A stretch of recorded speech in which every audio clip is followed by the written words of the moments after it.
is Daily Blast Live. We're talking about what you're talking about. Real, honest, entertaining, live. DBL starts right now. 3, 2.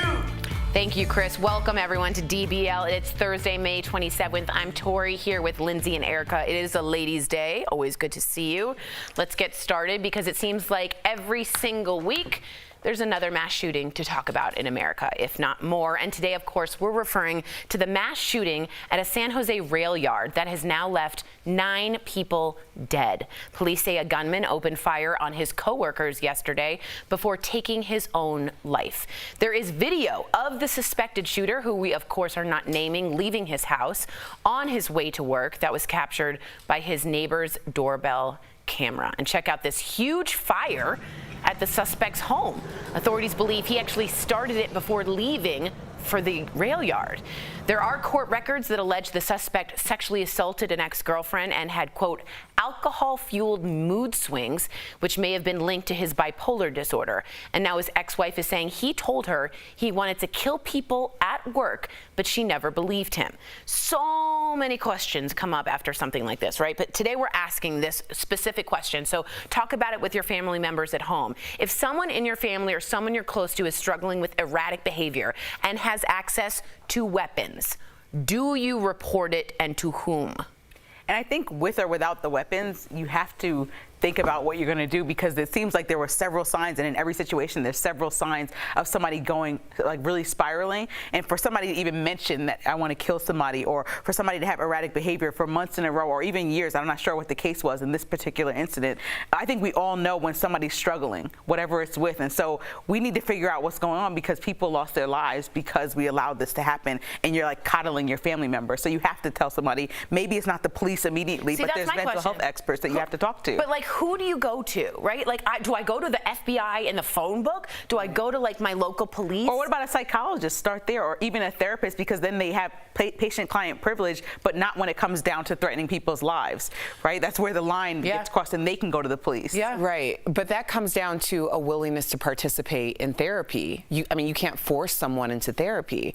I think this is a great time to be having this conversation, and also taking kind of a temperature or litmus test on what our comfort levels are. Because the truth is, if you are with someone and have that close of an interpersonal relationship, then you're always playing these songs in your head saying, this is never really going to happen. This isn't who this person is. And so you're gaslighting yourself as well. So I think we need to be very clear as to what the protocol is if someone feels like, I'm not really sure what to do, but I don't want to overreact, but I certainly don't want to be in a position, you know, after the fact to underreact. Right. I just wish there was like a red flag number for each state, so I could say this person has a weapon, because that's worked in the past.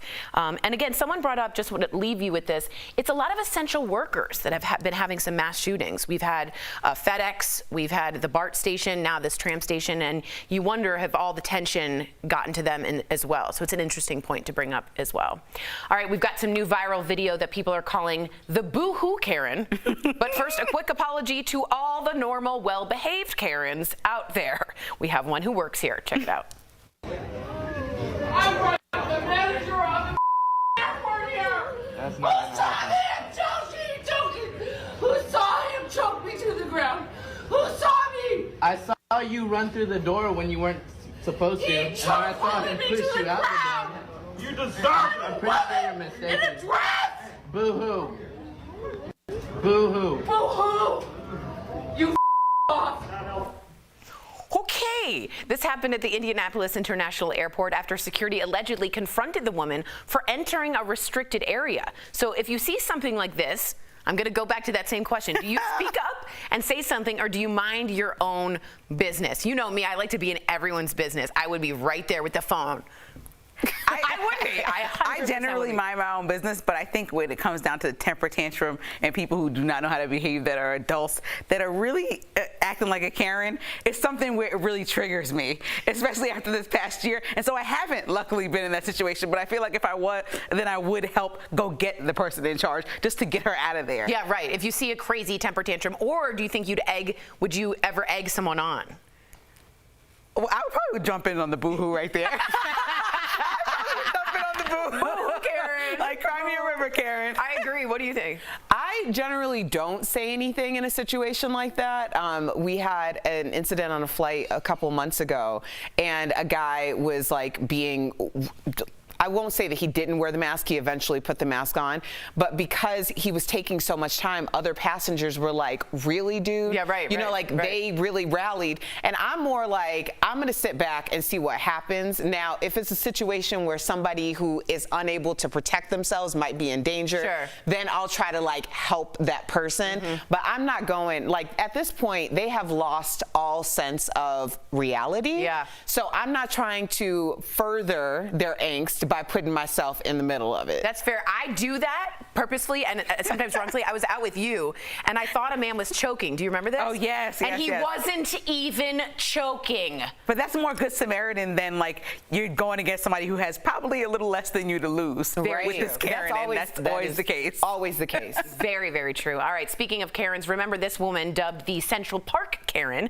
She went viral last summer when she called police on a black man she claimed was threatening her. Well, now she's suing her former employer who fired her after the incident. Her name's Amy Cooper, and she claims the company did not properly investigate and alleges both racial and gender discrimination in her termination.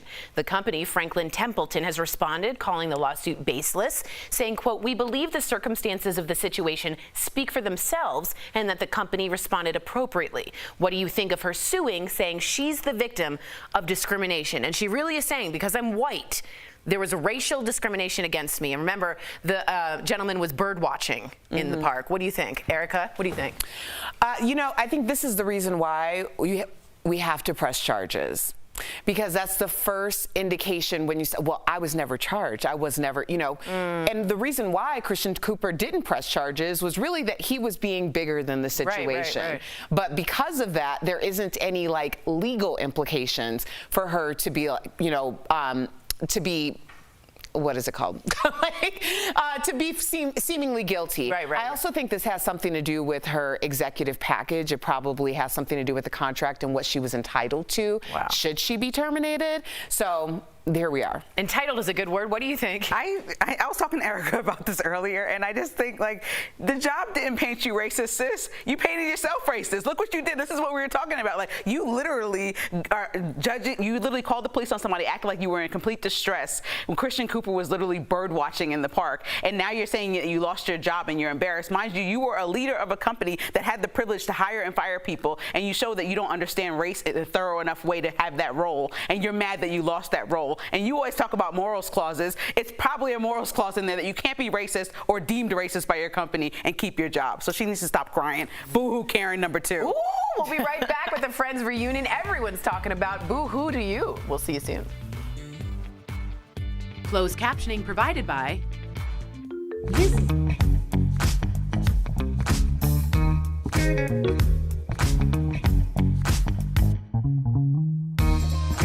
With fewer COVID cases in the U.S., a lot of us are eager to start traveling again. But flying the friendly sky can also bring anxiety. So how can you ease those concerns? Let's connect the dots. A pandemic-weary public has made it clear what they want to do next: travel. But for some, the idea of getting on a crowded plane and staying in strange hotels is a little overwhelming after all we've been through. Mental health professionals even have a name for it: re-entry anxiety.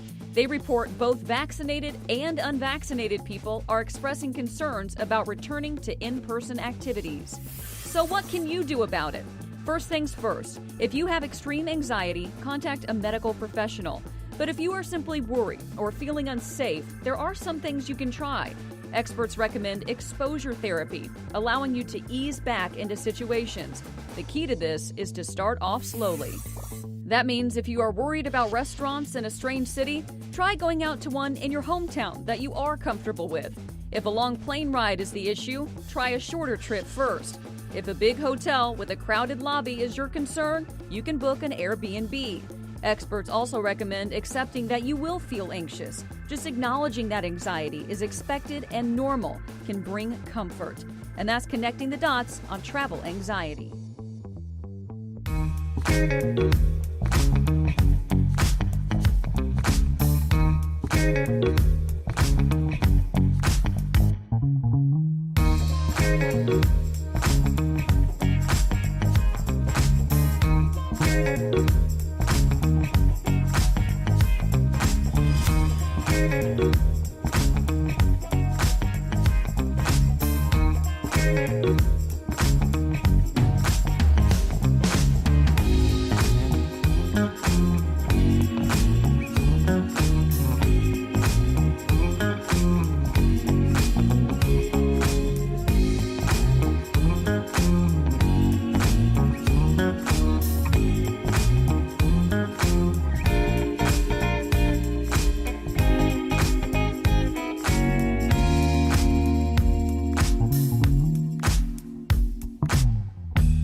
Welcome back to DBL. It's been an hour, so we haven't discussed Friends. Let's discuss it again. The long-awaited Friends reunion special dropped early this morning on HBO Max, but some fans were left in the dark after the HBO Go app crashed within minutes after the special kicked off.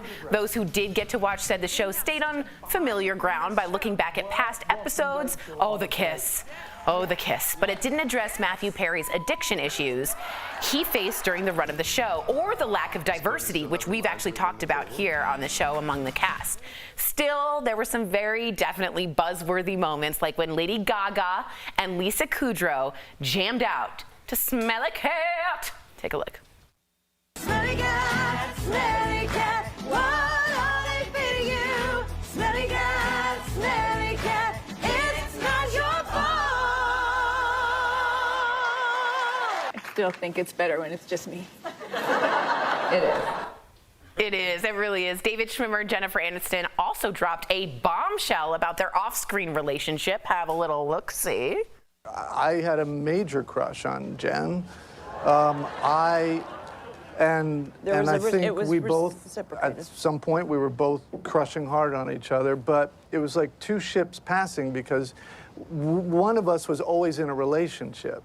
So, and we never crossed that boundary. You know, we respected that, but we both. Oh my God, there could have been a Ross and Rachel in real life. Okay, first off, what do you think about not addressing this situation? It's very Friends to not address sort of the elephant in the room about the diversity, or Matthew Perry, who says because he was addicted, he doesn't remember filming 3 seasons. Yeah, they skipped over some big stuff, especially for somebody who, like, so I called my mom about this. I'm like, I know. She's like, Friends again? Like, there's a whole faction of people who I think are just like, okay, because we didn't really get into the show, but I don't appreciate them skipping over the big stuff, because that's why somebody like me would take this time the weekend a person who didn't and watch. Right, that's what I think. That's a good point. Yeah, I think the consensus for people who stayed up in the middle of the night to watch this was that this is definitely a series or a special for true diehard fans. Totally. And they also really filmed this in a bubble in a bubble. You know, like the whole like feel good nostalgic element was intentional. So I didn't expect for a moment that any controversy was going to be brought up in this reunion special. Like it was all comfort food for a comfort food type of television But show. remember, for the Fresh Prince special, like they got into it with the old Aunt Viv, and I really love that they talked. Even if you didn't care about Fresh Prince, you wanted to know what happened to this lady who was brown skinned and that they replaced with a woman who looked nothing like her. And so, you know, I just think that that's something that you got to hit the nail on the head. Especially these days when everyone's so transparent. Like you'd think they'd go there, but they didn't. They just played it safe. Yep. We'll be right back with Michelle Williams from Destiny's Child. Nearly 100.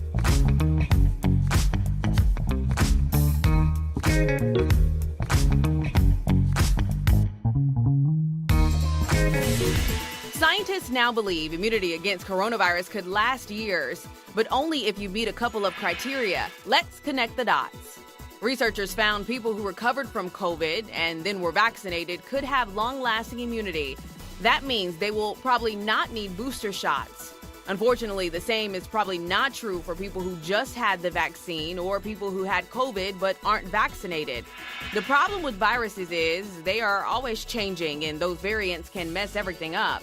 But according to the new research, the immune response created by a combination of a previous infection and the vaccine is so strong that it can fight variants. But if you just got the vaccine, you will probably need to get a booster shot sometime down the road. And that's connecting the dots.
Yes, we know Michelle Williams as 1/3 of the iconic girl group Destiny's Child, but what many people don't know is that she's fighting depression and using her voice to promote mental health.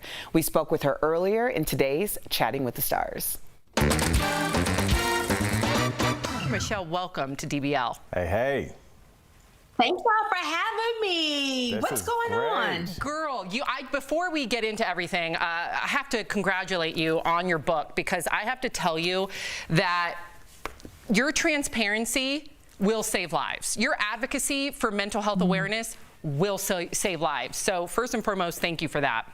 Thank you so much for those kind words. That's really, that's my mission now, is to make impact, inspire, and to empower, and to let people know they're not alone and it's okay to get some help. Amen. Treatment works. I can thank Zoloft on live TV for helping me. You just celebrated you just celebrated the 20th anniversary of your hit album and song Survivor with Destiny's Child. Why is that song so special to you? And then we'll get back to your book. Well, now, if somebody definitely brought that to my attention, they were like, actually, it's our publicist. We still all have the same publicist. We share the same publicist. And she brought it to my attention saying, Michelle, this is 20 years of Survivor, and now your book comes in the same year. I was like, wow, the stars have aligned, and it's a reminder of everything I've gone through, how I've survived, and I'm thriving. And to everybody out there, y'all were from the era of Survivor too. And hopefully, you're doing your dream job of every day touching somebody's lives in the form of media. Amen. Michelle, I'm a father of 2, and you and Beyonce were there via Zoom when Kelly Rowland gave birth to her son, Noah. So, oh, yeah. What was that like? And do you guys plan on getting together anytime soon and talking about that? You know what? We've gotten together since then. We were able to get together in person. Our COVID tests were negative, and we was like, all right, let's sneak in and see this baby. I thought that was a true testament of our sisterhood. Aww. And what an intimate moment that Kelly allowed us to view and lurk in. Zoom is one big lurk fest. Everybody's like, That experience is crazy. Yeah, I know firsthand. I know. The people that look at you and are like, you're in maybe one of the best groups of all time. How can you have depression and anxiety? So why don't you talk to them? Why don't you tell them when you first realized that, wait a second, something's not right here. I might have a problem. Actually, it was in the 7th grade. So for everybody saying, ooh, Destiny's Child caused depression, Hollywood caused her depression. No. It was something that I had been dealing with since the 7th grade. I just didn't get a diagnosis until I was in my 30s. But in 7th grade, I knew something wasn't rocking right. I was tired. My grades were dropping. I was just wanting to isolate. And I was like, that's not like me in the past. And sure enough, those were symptoms of depression. But in the 7th grade, depression wasn't even in my word bank at that time. I knew that I was in health education classes, and I was like, well, maybe it's puberty. We've been talking about that lately. You know how a person, you like, ooh, they really overreacted. It's something else that they're really reacting to. And it was at that moment that I definitely was like, you got to process this pain and trauma you're dealing with. Amen. Yeah, there's nothing like the exhaustion of depression, right? You can't even compare it. I want to bring up a fact that there was a part in your book that absolutely sent shivers up and down my spine, where you talked about that you started to plan your own funeral. Oh my goodness. Looking back, what were you going through, and how did you finally get help? I began to feel unsafe with me, and I was getting too comfortable with the idea of suicide.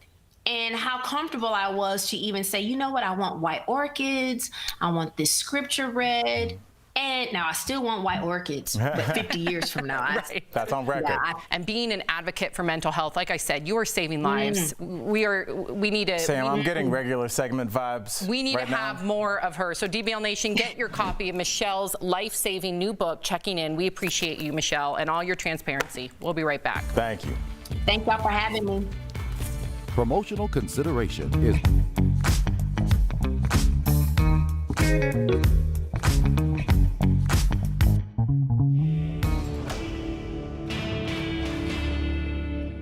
Mosquito season is here. That means mosquito bites are back. Willie Anderson sent this question to the Verify team. If a mosquito bites a person that has COVID-19, will that mosquito be able to pass COVID-19 to a person that does not have COVID-19? With Verify, we want to make sure you know who our sources are first. We spoke with Dr. Mo Razai. She is an internal medicine physician for Fort Worth Primary Care. We also talked to Dr. Michael Levy, an epidemiologist at the University of Pennsylvania's School of Medicine. COVID-19 is a respiratory virus, meaning it's passed through the air. A mosquito is an insect. It doesn't have lungs, but it breathes through its exoskeleton, so it can't spread a virus through the air. The mechanism of the COVID transmission, which is airborne or droplets, so it kind of doesn't go along with how it actually transmits and propagates. When a mosquito does pass a virus to a human, it comes from a bite or the insect's salivary glands. But COVID-19 can't replicate inside the mosquito. There'd be no way for the virus to get from a mosquito's gut if a mosquito did somehow pick it up back into another person. Not only that, but experts tell us since a mosquito can survive long enough on the blood from a single bite, it is very unlikely for it to immediately bite someone else. So we can verify. Mosquitoes cannot spread COVID-19 if they bite a person who is already infected.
Welcome back to DBL. It's time for some sweet, sweet deals. Earlier, Steph showed me some amazing products at even better prices. Here's this week's DBL Deal Blast presented by MorningSave.com.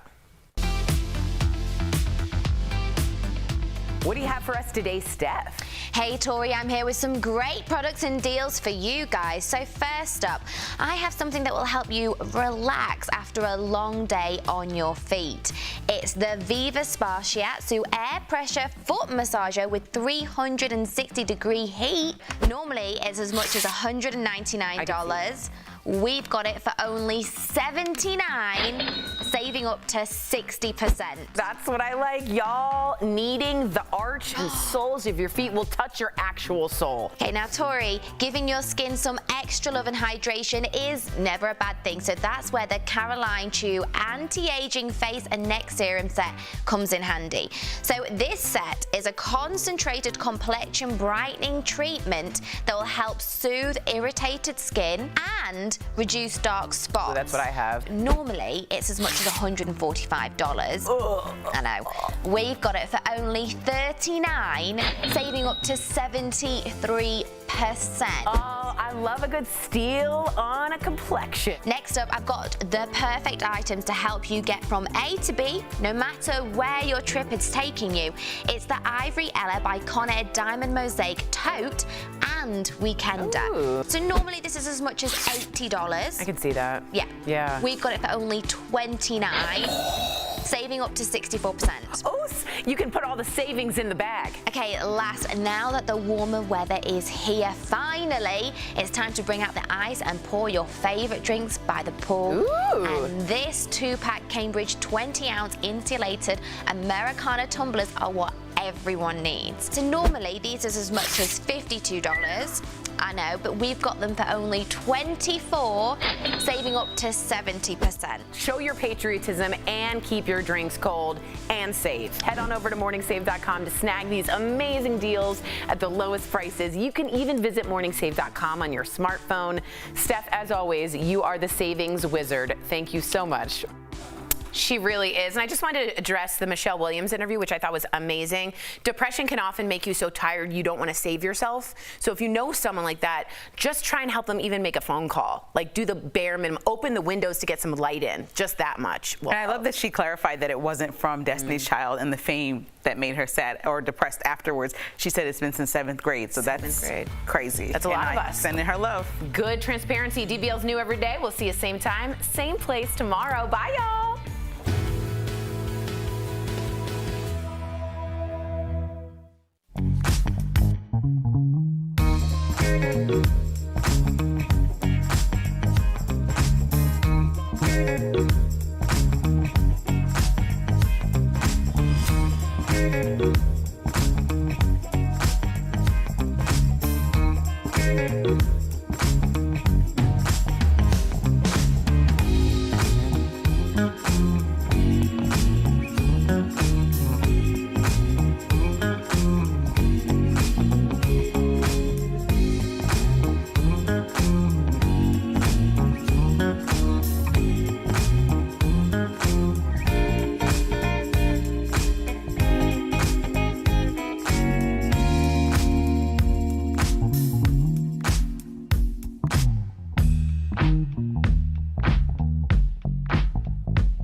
About today on Daily Blast Live.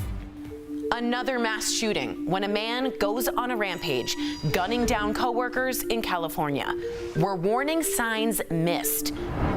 Airport meltdown, the latest caught on camera Karen, and the 2 words that sent her over the edge. Boohoo.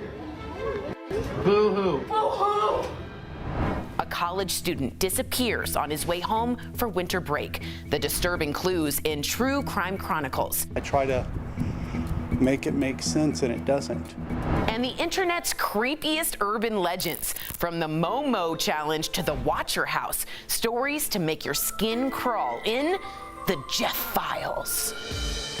Real, honest, entertaining, live. DBL starts right now. 3, 2. Welcome to DBL. It is Thursday, May 27th. I'm Sam here with Jeff and Erica. Al joins us from home. And unfortunately, we begin with yet again another mass shooting story. In fact, it feels like that every week we're talking about one here in America. So today, of course, we are referring to the mass shooting at a San Jose rail yard that's now left 9 people dead. Police say a gunman opened fire on his co-workers yesterday before taking his own life. And now a witness is saying he picked out which co-workers he killed, according to CNN.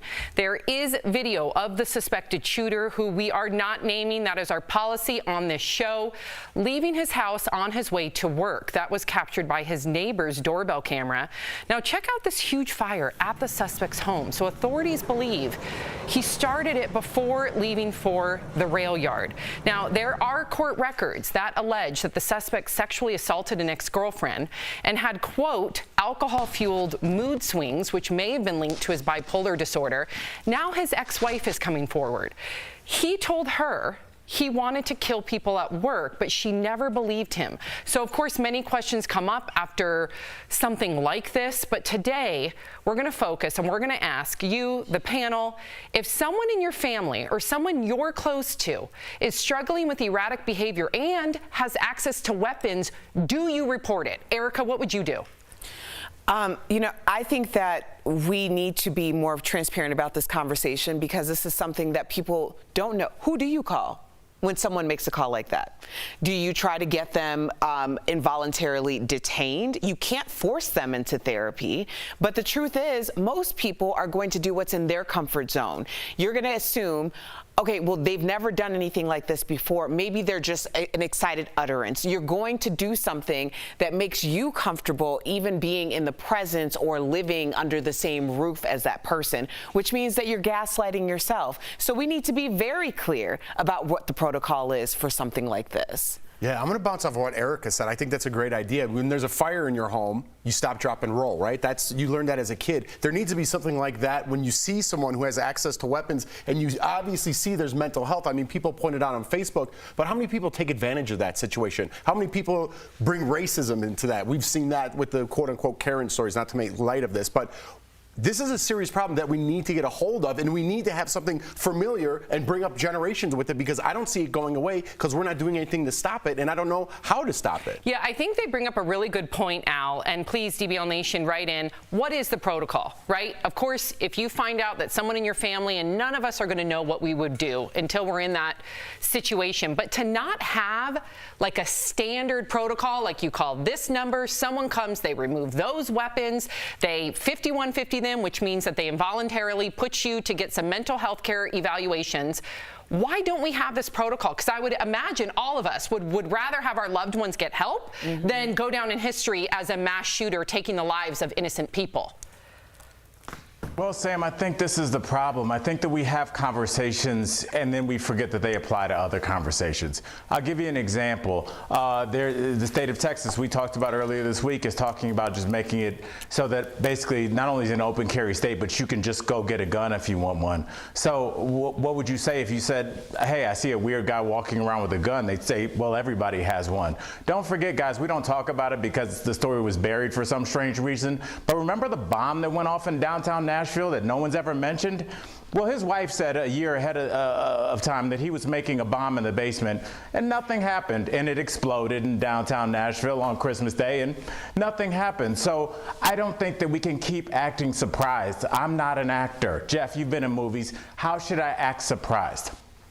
Listen, I think we're all looking for answers and we have none. I mean, that's where we're at right now, to be perfectly honest. Yeah, and we're all numb. I literally just, I mean, look at Erica. Like, you visually look defeated right now. And what are we supposed to, I mean, honestly, we have these conversations. Erica, you know. Well, we have these conversations, and as you just mentioned, less restrictions on gun laws. It's a broken record. So, I mean, at this point, half the time I just feel like it's done by design, to be honest. Well, definitely, you know, our viewers are echoing their frustration, and all of them would love to see a protocol in place. So we're right there with you. Thank you for chiming in. All right, so we've got some new viral video that people are calling Boohoo Karen. But first, a quick apology to all the normal, well-behaved Karens out there, okay? We see you.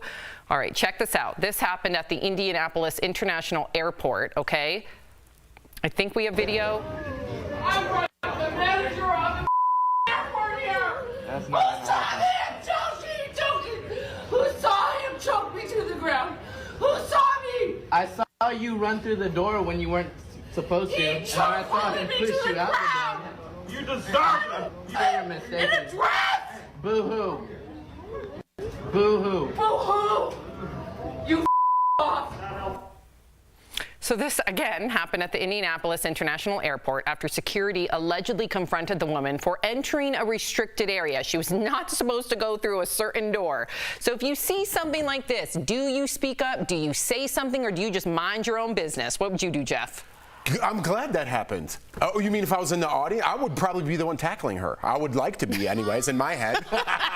In my head, I'd be sitting there minding my own business, but man, I wish I could go back to my college days and drill that lady. I mean, they show the doors. No, to Jeff's point, because I don't want people to get carried away with this, to Jeff's point, they show the doors. Huge signs that say you cannot go through here, private, personnel only. That woman was not supposed to go through. I'm making light of this, obviously. I would, if I was looking on, I probably wouldn't say anything. I'd mind my own business.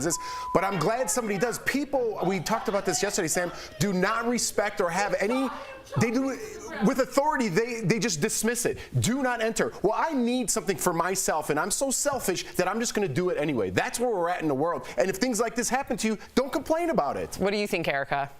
Well, I don't get involved in craziness, and that is just someone who is literally, I mean, because when you start to try to get people on your side in the middle of an episode, and everybody's just looking at you like, we don't know you, then that should be an indication that you are not right. But to continue on until you hopefully convince someone, I don't get involved with people who have less to lose than I do. Ooh. Because that's what happens.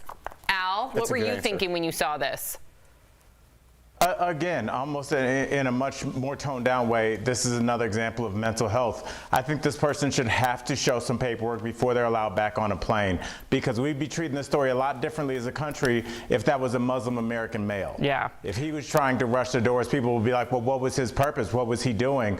But it seems like, you know, certain people are looked at as not as threatening as others. But her in 37,000 feet would be scary for anybody. You're right, but I just want to say we don't know if it's a mental health issue. I don't want to blame that either. I was going to say something too. I don't want to always use that as an excuse. There are entitled people out there. There are people that just think that they can do. That is the mental health pandemic. Okay. All right. Yeah. She just wasn't following directions and rules. Okay. All right. Coming up on DBL. Good button. Our medical expert, Dr. Payal Kohli, helps us make sense of the Wuhan lab theory when it comes to the origins of COVID.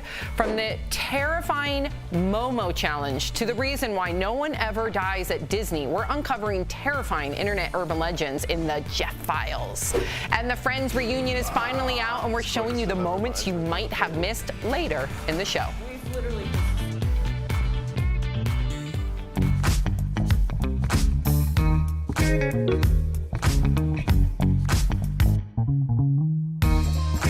With fewer COVID cases in the U.S., a lot of us are eager to start traveling again. But flying the friendly sky can also bring anxiety. So how can you ease those concerns? Let's connect the dots.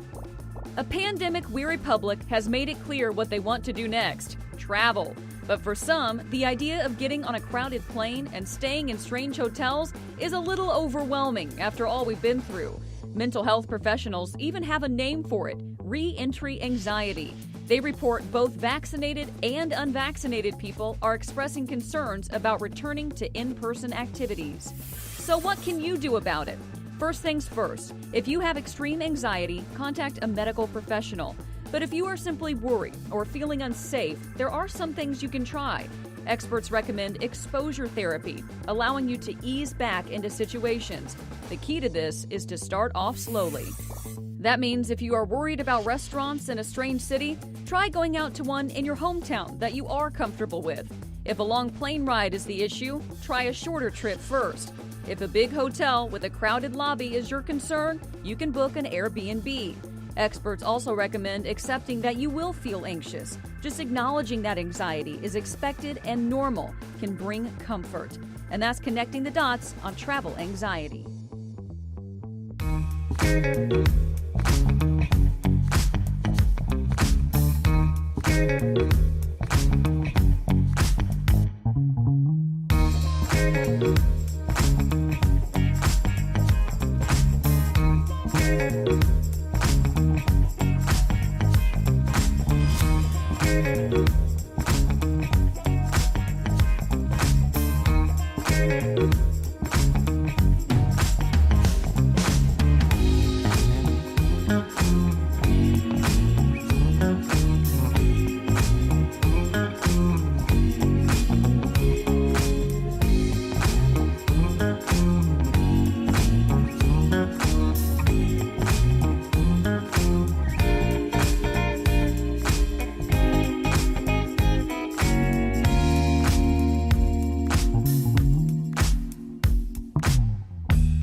Welcome back to DBL. The big COVID-19 question right now is, where did the virus originate? Well, Dr. Fauci recently said he was not convinced the virus was natural, suggesting it could be man-made.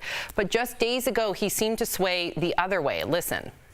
It is more likely that this is a natural occurrence, as has happened with SARS-CoV-1, where it goes from an animal reservoir to a human. But we don't know 100% the answer to that. And since this is a question that keeps being asked, we feel strongly, all of us, that we should continue with the investigation and go to the next phase of the investigation that the WHO has done. Well, our medical expert, there she is, Dr. Payal Kohli, joining us live. Hey, Dr. Kohli. So what does the science tell us about the origin of this virus? So you guys, the science tells us that the SARS-CoV-1 virus, as Dr. Fauci said, and also the MERS virus, which are both cousin viruses of the SARS-CoV-2 virus, originated naturally. They originated from bats, and they had an intermediate animal, and that's what we think happened with this one. Because if you look at the genetic code of this virus, that's what seems most plausible. Now, what really raised this question all over again a year into the pandemic is the fact that we just found out a few weeks ago that 3 workers in the lab of virology in Wuhan all became sick and hospitalized in November 2019, just before the pandemic hit globally. Now, we don't yet know what they were sick with, but this really starts to ask the question of whether this virus may have been present in that lab. But in terms of how it evolved, it's very plausible that it evolved naturally, not necessarily man-made. Dr. Kohli, I'm going to go off script here for a little bit, because I've heard, and I don't want to get into conspiracy theories here, that not 1 but 2 different labs in Wuhan were studying this very same virus. I know you just explained that it wasn't that, but how do you explain that 2 labs were working on the very virus where this came from? You know, Jeff, it's a little tricky, because we do know that cousin viruses like SARS-CoV-1 and MERS, which have a lot of homology, what we call overlap genetically, are very similar. So it's really hard to know if they were studying those viruses that just sort of evolved and mutated into this one, or whether there was some sort of intention in actually creating a mutation and potentially using it, you know, as the conspiracy theory says, as a biological weapon. So I think it's important to get the information. I'm really glad that we're doing the investigation, because that's really how we're going to answer this question definitively. But at the same time, it is very plausible that it could have all happened by nature, just like it did with COVID-1 and MERS. Well, Dr. Kohli, obviously this weekend's Memorial Day weekend. An estimated 37 million people are expected to travel. So I know a lot of people have some anxiety around it. Is there anything you'd like to remind our DBL Nation about if they're deciding to travel this weekend? Well, first of all, I have to say I'm super excited for the weekend. I hope you guys are too, because if you're fully vaccinated, this really is a chance to let your hair down and have some fun and do some get-togethers. But if you are going to travel, keep something in mind, that even if you're fully vaccinated, you have to wear that mask, and you should wear that mask in public places like airplanes, public transportation, at the airport, because you have to protect yourself. We are seeing some breakthrough rates of infection occurring, and when lots of people congregate in a small space, that's when the virus can spread. I also want to make sure we're really attentive to our kids who are in that transition phase right now. If they're over 12, maybe all of them are not fully vaccinated, and if they're under 12, they absolutely have to keep that mask up. So even though we can relax a little bit, I do think it's important, if you're going somewhere in a public place, to make sure you're careful. Thank you so much, Dr. Coley, as always. We're diving deep into the internet's spookiest urban legends that'll make your skin crawl. Yup, that's called the Jeff Files, and it's coming up next. Oh my.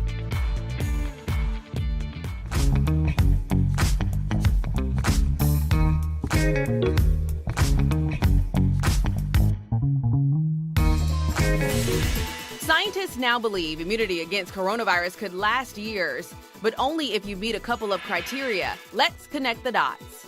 Researchers found people who recovered from COVID and then were vaccinated could have long-lasting immunity. That means they will probably not need booster shots. Unfortunately, the same is probably not true for people who just had the vaccine or people who had COVID but aren't vaccinated. The problem with viruses is they are always changing, and those variants can mess everything up. But according to the new research, the immune response created by a combination of a previous infection and the vaccine is so strong that it can fight variants. But if you just got the vaccine, you will probably need to get a booster shot sometime down the road. And that's connecting the dots.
Welcome back to DBL. The internet is filled with urban myths that have lived on for years. Some of them are almost too creepy to believe. I chat with internet sleuths Loie Lane and Eleanor Snitchery to dive deeper in today's Jeff Files.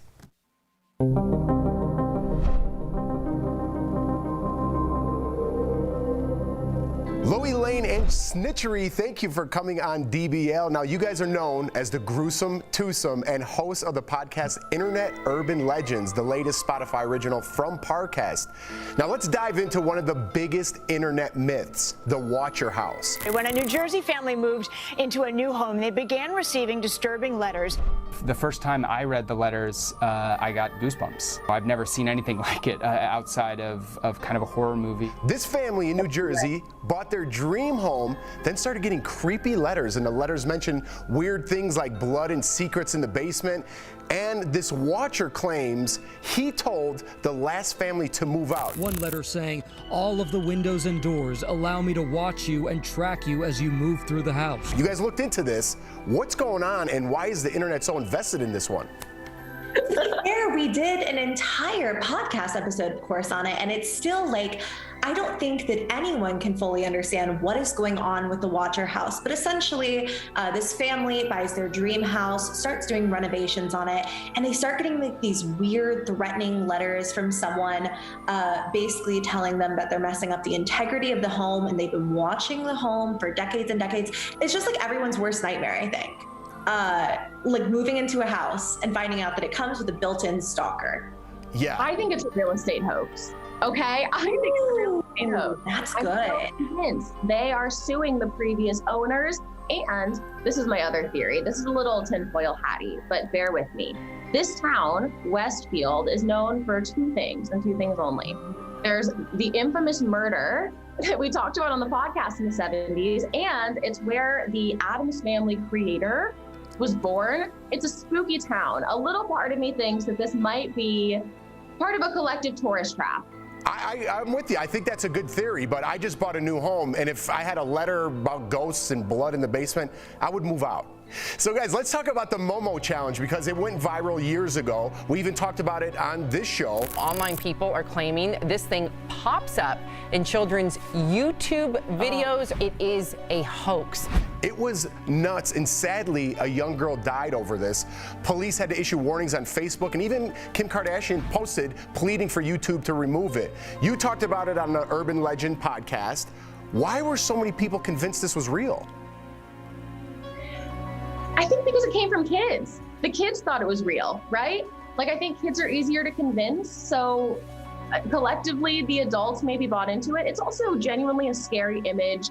And the virality of the internet kind of lends itself to something like that being taken seriously. And obviously, it was catalyzed by a real life tragedy. So it makes sense that people would be protective over children. That one's really scary, though, and really bizarre. I couldn't agree more. Let's talk about one more internet myth, because I haven't heard about this one. It's called No One Dies at Disney, and you explore a theory that the big mouse doesn't want people to know. What is this all about? They literally will cart your body off park premises before allowing you to be declared dead because they can't ruin the sanctity and purity of Disney. That is so bizarre. And the idea that we could all be at a theme park and there could just be someone who has in fact passed away for one reason or another, but they won't be pronounced dead until they're at the hospital because Disney doesn't want the liability. It's really weird. And it makes you remember that even though it is the big mouse, he is the face of the corporation, it's still a crazy corporation. Yeah, is that real? So if someone has a heart attack, I don't even know if I could say now. You got me all worried about legalizing things. Disneyland, can I say Disneyland? If someone has a heart attack there, they won't pronounce them dead till they're off the grounds? Yeah, they'll cart them away. Even if they're fully dead in the park, they will not admit to it. You guys, I could talk to you guys all day about this stuff, but unfortunately, we're out of time. Lowy and Snitchery, thank you guys so much for coming on DBL and DBL Nation. You can listen to their podcast, Internet Urban Legends, exclusively on Spotify. Thanks again, guys. Whoa, the Disneyland thing blew me away because you think about how many people go to Disneyland, so you think a lot of people are going to get sick or die, just semantics-wise. And they cart you off? Apparently, I didn't know that one either. I'm glad that you were all into my little segment there. Really good. What did you think, Erica? I was mentioning my grandmother had a heart attack at Disney. What? Yeah, she was fine. She survived, but did they try and cart her off in the process of it? Well, it's interesting. She did leave like everything was fine. She did receive medical attention there, but by the time they got to the airport, she had to go to the hospital. Oh my gosh! I'm just saying she shouldn't have been on that ride, though. What I think she would ride agree. It was some roller coaster. She didn't realize it. Watch out with the lawsuits. We'll be right back. Promotional consideration.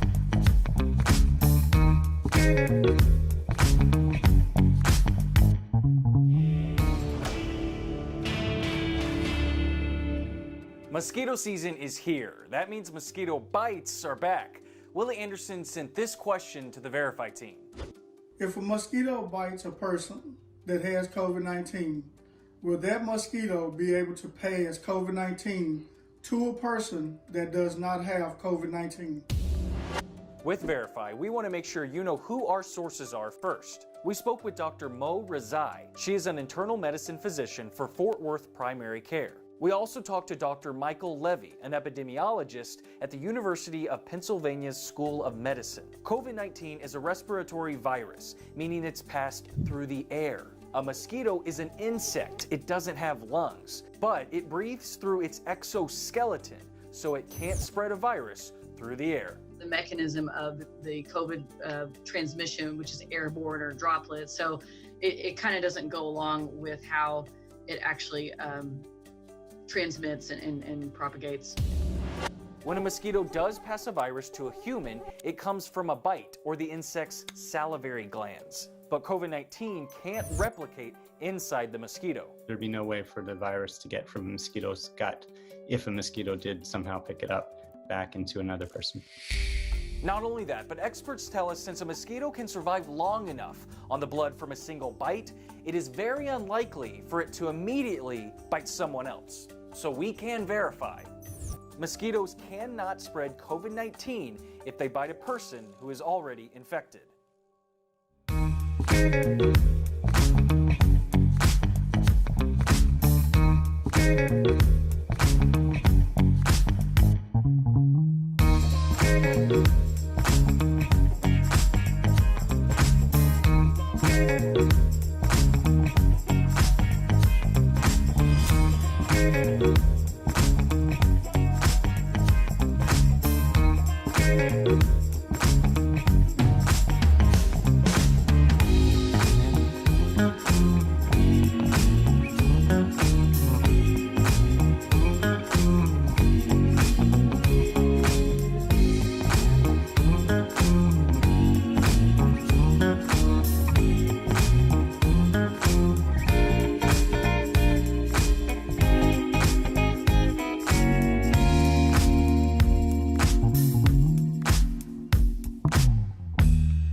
Tomorrow on DBL, mouth-watering recipes for your Memorial Day weekend barbecue.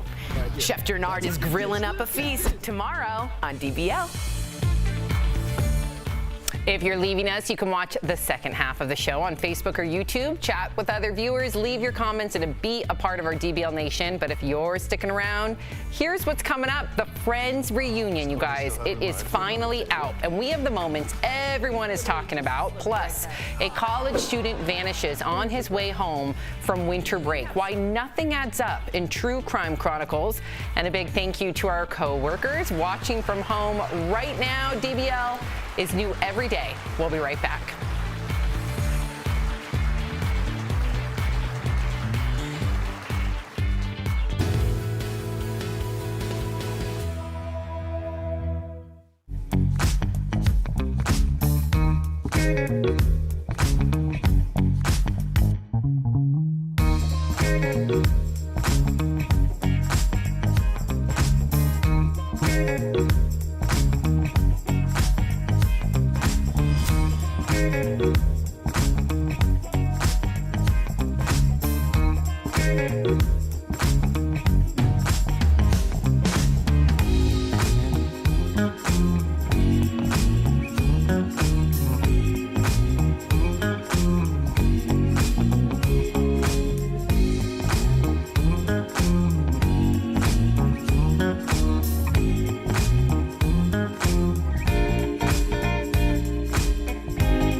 We're talking about what you're talking about. Real, honest, entertaining, live. DBL starts right now. 3, 2. Thank you, Chris. Welcome to DBL. I'm Sam, here with Jeff and Erica. Al joins us from home, and I have to acknowledge that Erica and I are in the same color, which we're not supposed to do.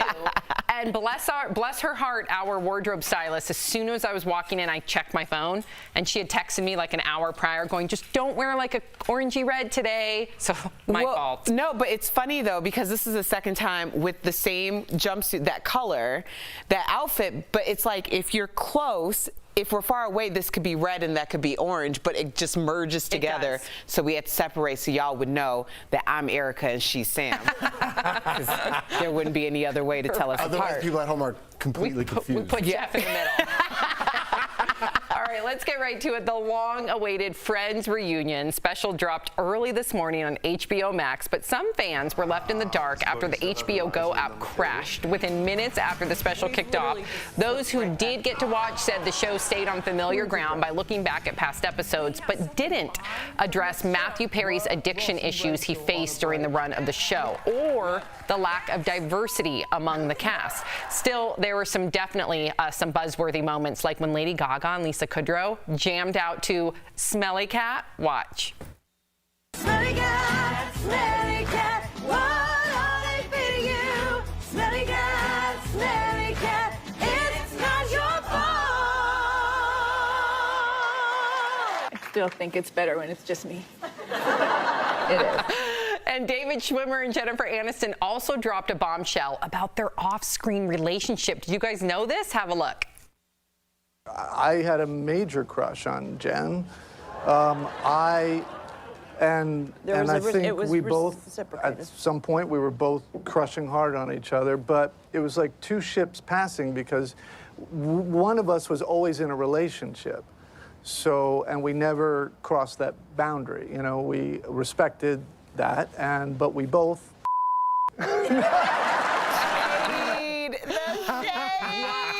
Significant others feel. I would be like piecing it back, being like, wait, I was with Mark when he was filming, so therefore he was loving on someone else, even though they didn't really. Yeah, but nobody's with who they were with at the beginning of the show. So what? That would still bother me as an ex. It would still bother you? Well, the reason why it would bother you, Sam, is because you know all their exes knew. You know they knew that there was more chemistry. Everybody knew that David Schwimmer and Jennifer Aniston had some of the best sitcom chemistry. There was something underneath that, and you know their partners knew. That's the reason why they're being driven crazy right now, not because it happened yesterday. Wow, and they were making out and stuff? That would bother you, Jeff. Be real. I'm sure Brad Pitt was really jealous of Ross. He's really insecure right now. Another thing, Al, that a lot of people were disappointed about was that Matthew Perry did not bring up anything about his addiction, because apparently he said in a number of interviews that he did not remember 3 seasons because of his addiction to pills and alcohol. Yeah, good. How about that? There's a time and a place, Sam, and this seemed like it was a time for fun and reminiscing. Do we always have to get tickets to Bummer Town, or can we just enjoy some things that take us back to a good time in our life? Do you want to? Is this the forum for like a discussion on things like that? There's a time and a place, and you know me, I love to talk about those things. But when I'm looking back at a kind of silly sitcom about kind of things that never happened, I don't want to talk about that right now. I don't want to talk about reality when we're talking about fiction. Good point. I'm with you, 100%. And this is their one and only reunion. They announced it. Not getting back together again. That's it. Yeah.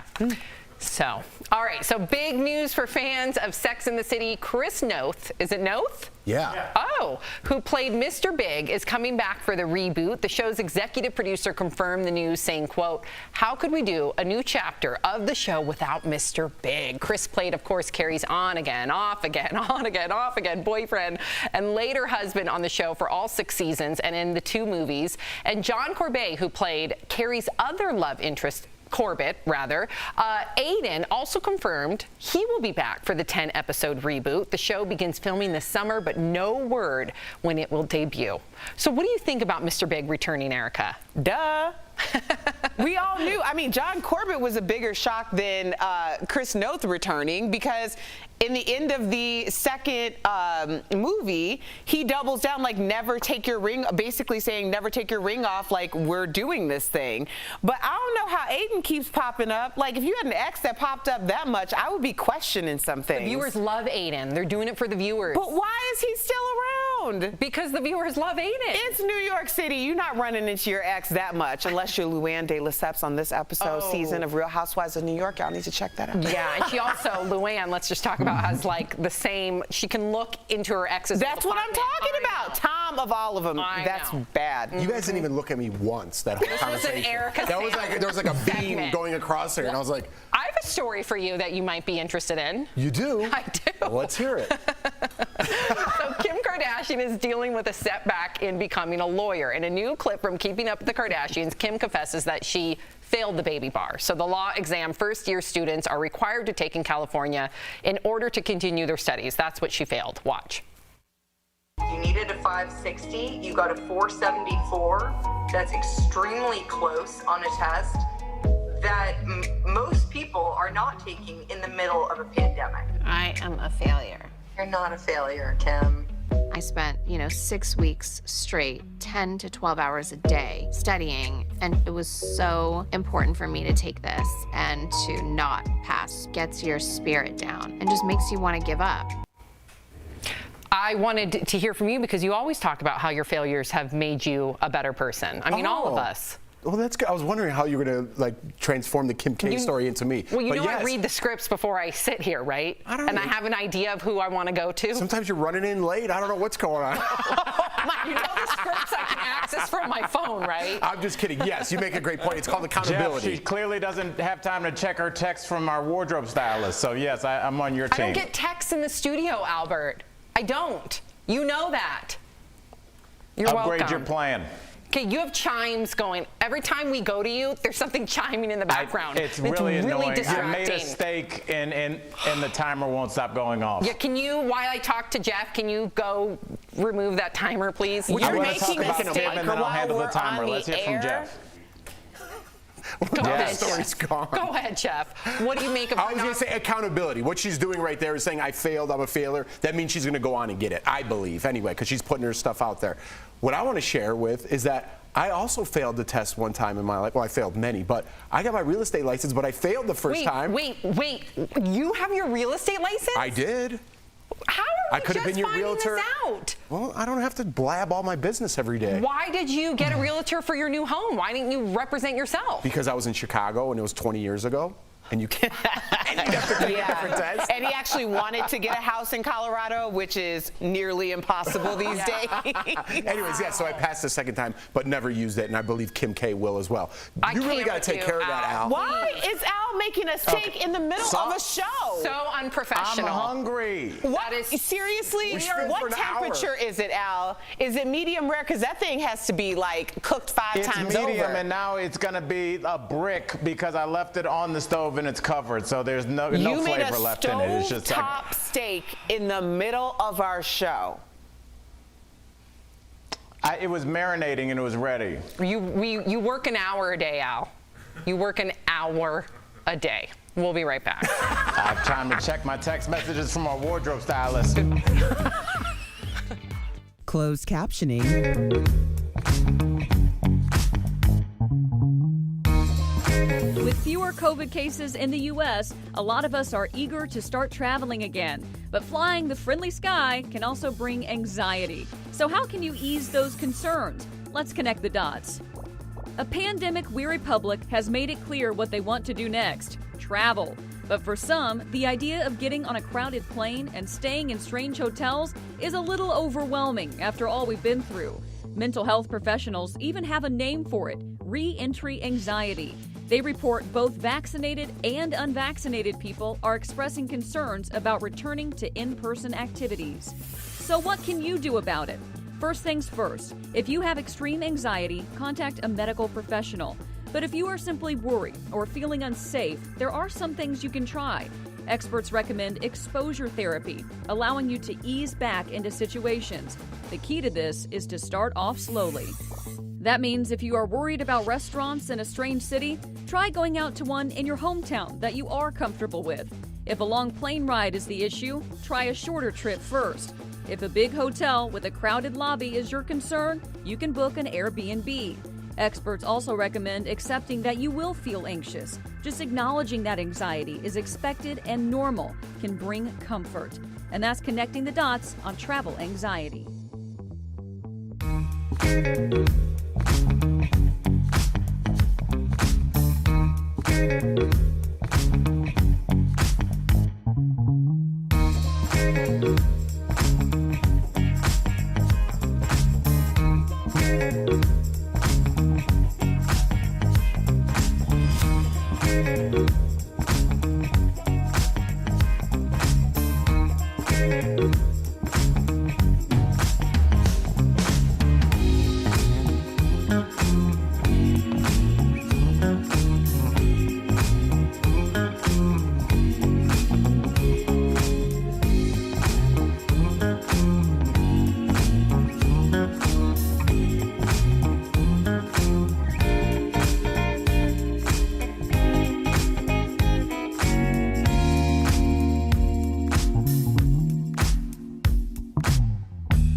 Welcome back to DBL. The disappearance of Jason Landry is one of the most bizarre cases to baffle Texas investigators in years. How did this college student vanish on his way home from winter break? Here's the story in DBL's True Crime Chronicles. Jason Landry was a 21-year-old student at Texas State University. Jason's our baby. It doesn't matter how old they are, they're still yours. He was supposed to head home to family for winter break, but something happened no one can figure out. It was December 13th, 2020. Jason left his apartment at Texas State in San Marcos and was headed to his parents' home in Missouri City. His cell phone records paint a picture of his timeline that night. At 10:55, he's tracked leaving. Around 11:30, he heads onto Highway 80. That's when his phone stopped using the Maps app and switched to Snapchat. His phone then went dark. And then, about an hour later, his car was found at about 12:30, engine running, lights on. A state trooper spotted Jason's car, but no sign of him. But after that, there's no cell phone activity. We don't know, frankly, what happened in the next hour. Photos show damage to the car and skid marks on the road. There doesn't seem to be like paint from another car. Now, could another car have been chasing him? Jason's cell phone, clothes, and backpack were all left 900 feet from the crash. Why and how did he vanish? Every night when I'm up and not sleeping, I think the same. I try to make it make sense, and it doesn't. Police have interviewed several witnesses, but 5 months later, they're still struggling to piece that bizarre night together. Jason's family is now offering a $10,000 reward to anyone who has information that helps find him.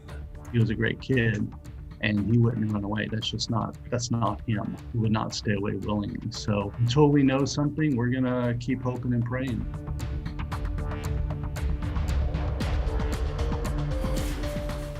And earlier, Jeff and I spoke with a reporter who's working on this case. Have a listen. We are joined by reporter Grace White from KHOU in Houston, Texas. Thank you so much for being here and bringing this story to light, Grace. So Jason disappeared last December while driving home to his parents. So first, can you tell us a little bit about Jason and why the story has picked up so much traction? I can't even imagine as a parent. Jason is 21 years old, a college student who is headed home for Christmas break. I think that's why so many people are invested in this story, because they can relate to it. You know, he was on his way home from Texas State University in San Marcos to the Houston area, and he never made it. And his parents were waiting for him to walk through that door. So, Grace, are the police following any new leads, and where is the investigation at today? The investigation's really picked up steam this year. In the last couple of months, they've released cell phone data from Jason's phone, and that's helped them build out a timeline so they know where he was and when, of course, up to the moment of that crash near Luling, that rural town between San Marcos and Houston. And that's really where this case stands, why it's still a mystery, because up until the crash, they know what happened. But after the crash, there's, of course, no sign of Jason. Right. So speaking of the crash, let's talk about his abandoned car. It's the one major clue that's been left behind. Do you think, Grace, that there's a chance that Jason could have ran off, or is there any speculation of foul play? What do you think? Investigators said early on they don't suspect foul play, but as this investigation has continued, they've tried to leave all their options open. And you mentioned the car. They've looked very closely at that. And actually in the pictures, we can tell from the back bumper, there's wood chips pressed in there. They think Jason may have hit a tree and ran off the road. But of course, the biggest question, is there anyone else involved? That is still a mystery. Wow, heartbreaking. We just hope and pray that the family and Jason gets justice, and hopefully this story can end somehow on a good note. To learn more about this story and for updates, visit khou.com. Jason's story is also the subject of a new podcast episode. Just search True Crime Chronicles on your favorite podcast player. Grace, thank you so much. We appreciate you. We'll keep you posted. Thanks. We'll be right back.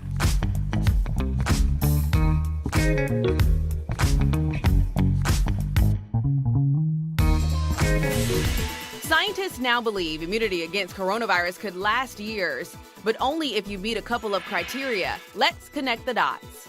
Researchers found people who recovered from COVID and then were vaccinated could have long-lasting immunity.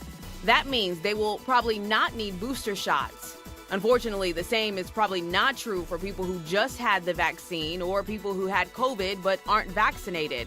The problem with viruses is they are always changing, and those variants can mess everything up.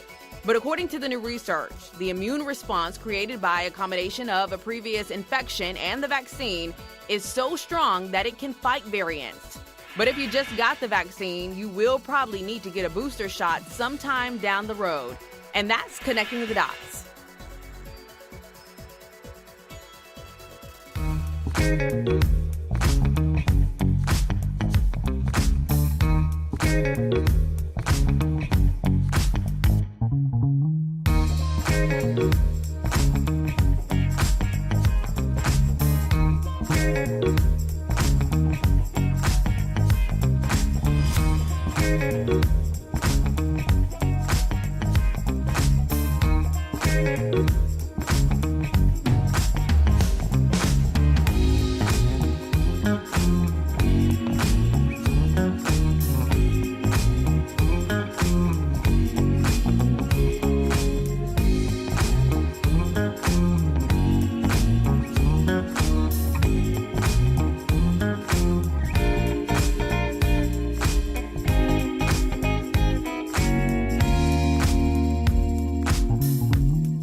Welcome back to DBL. It is time for some sweet, sweet deals. And earlier, Steph showed Tori some amazing products at even better prices. Here's this week's DBL Deal Blast presented by MorningSave.com. What do you have for us today, Steph? Hey, Tori, I'm here with some great products and deals for you guys. So first up, I have something that will help you relax after a long day on your feet. It's the Viva Spa Shiatsu Air Pressure Foot Massager with 360-degree heat and kneading. Check this out. So you can give your feet some TLC and improve circulation with this massager, and the air compression targets tension, giving your feet much needed relief and comfort. So you can choose between 3 modes using the massager itself or the remote that's just here. And the selection includes complete massage, ankle treatment, or my personal favorite, the arch and sole treatment. If you've been wearing heels all day, it's a must. So normally it's as much as $199. We've got it for only $79, saving up to 60%. That's what I like, y'all. Kneading the arch and soles of your feet will touch your actual sole. Oh, it's Buy good. this. Okay, now Tori, giving your skin some extra love and hydration is never a bad thing. So that's where the Caroline Chew Anti-Aging Face and Neck Serum set comes in handy. So this set is a concentrated complexion brightening treatment that will help soothe irritated skin.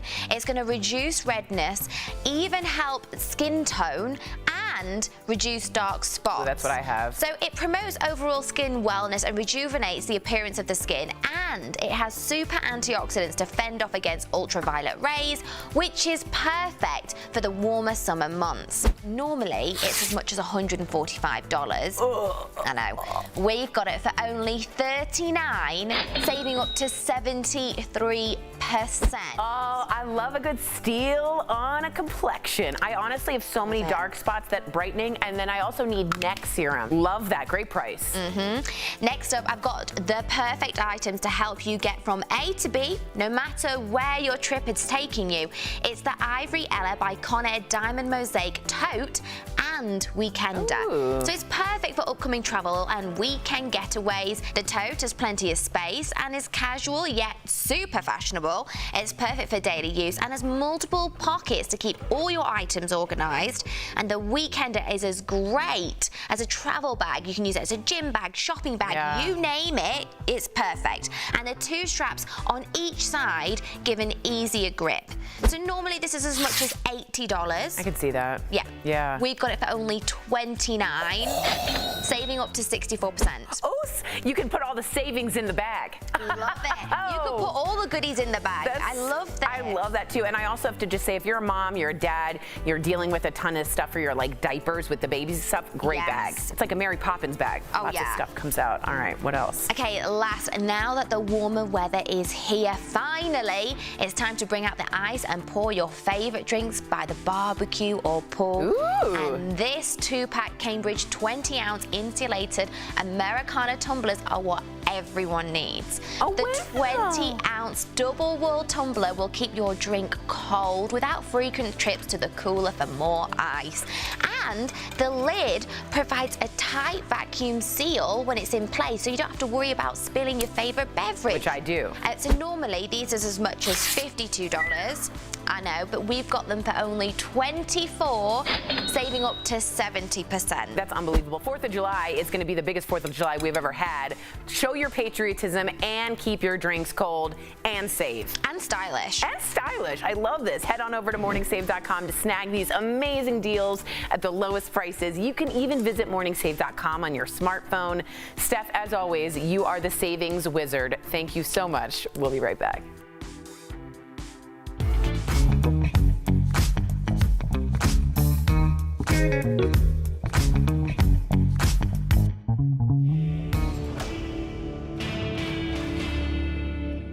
Mosquito season is here. That means mosquito bites are back. Willie Anderson sent this question to the Verify team. If a mosquito bites a person that has COVID-19, will that mosquito be able to pass COVID-19 to a person that does not have COVID-19?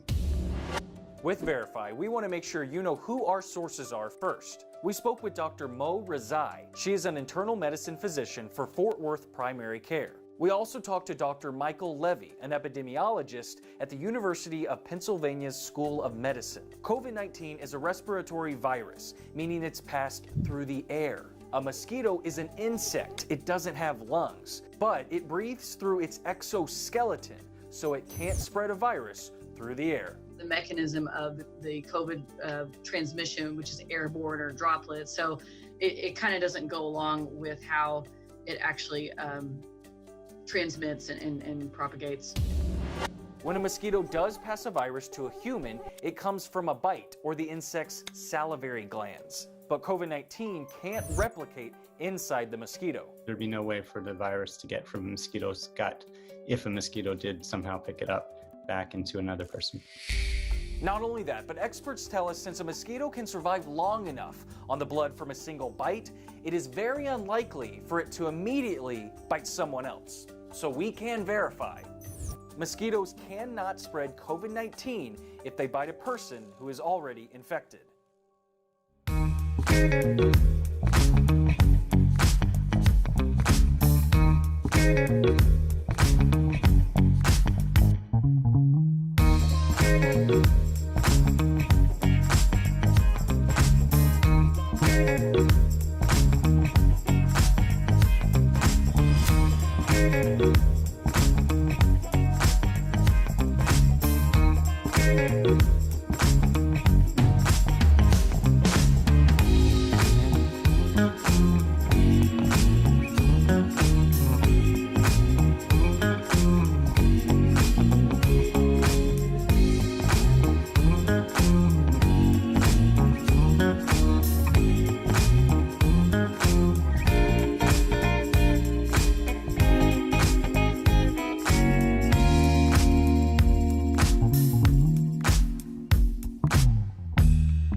to DBL. Erica, you got some comments for us? Yes, about the Friends reunion. Fred said, I loved all the nostalgic feels, and then What?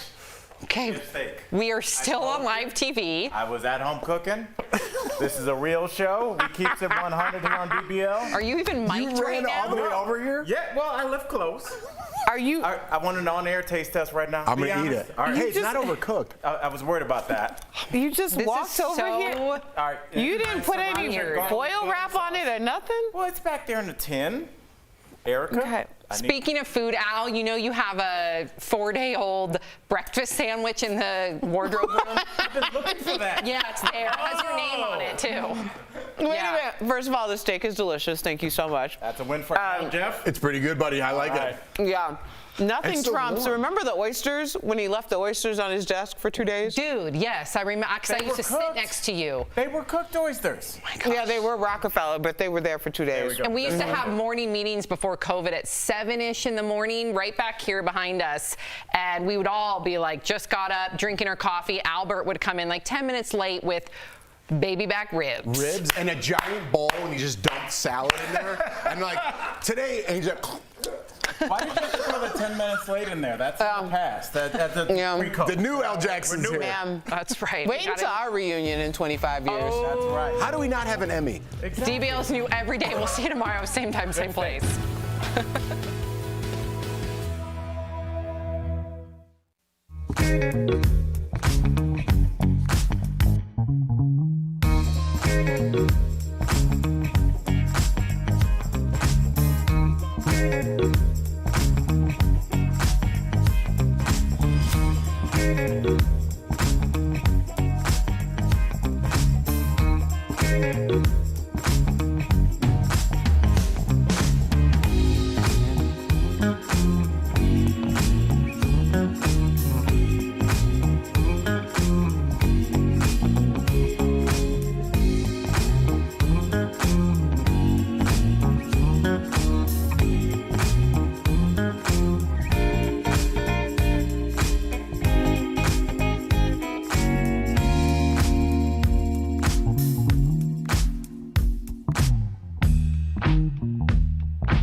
About today on Daily Blast Live.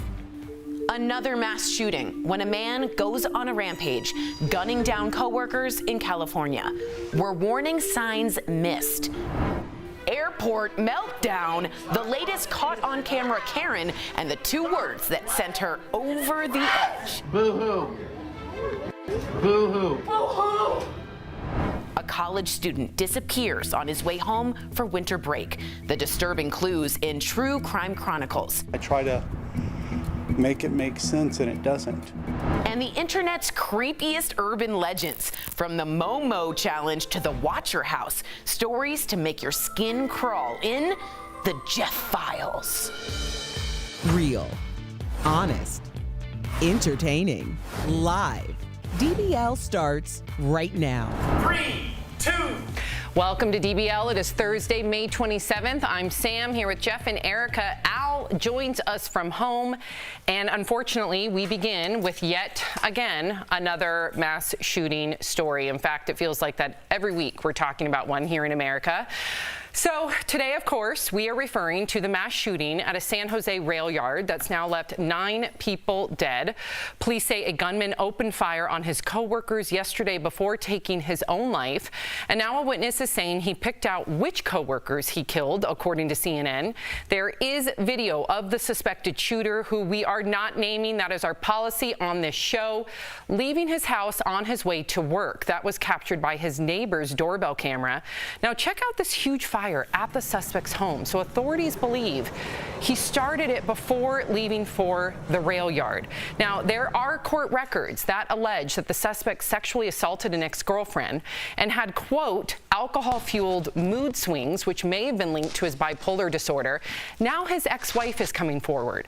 He told her he wanted to kill people at work, but she never believed him. So, of course, many questions come up after something like this. But today, we're going to focus and we're going to ask you, the panel, if someone in your family or someone you're close to is struggling with erratic behavior and has access to weapons, do you report it? Erica, what would you do?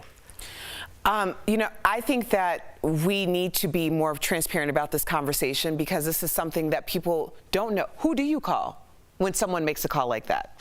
Do you try to get them involuntarily detained? You can't force them into therapy, but the truth is most people are going to do what's in their comfort zone.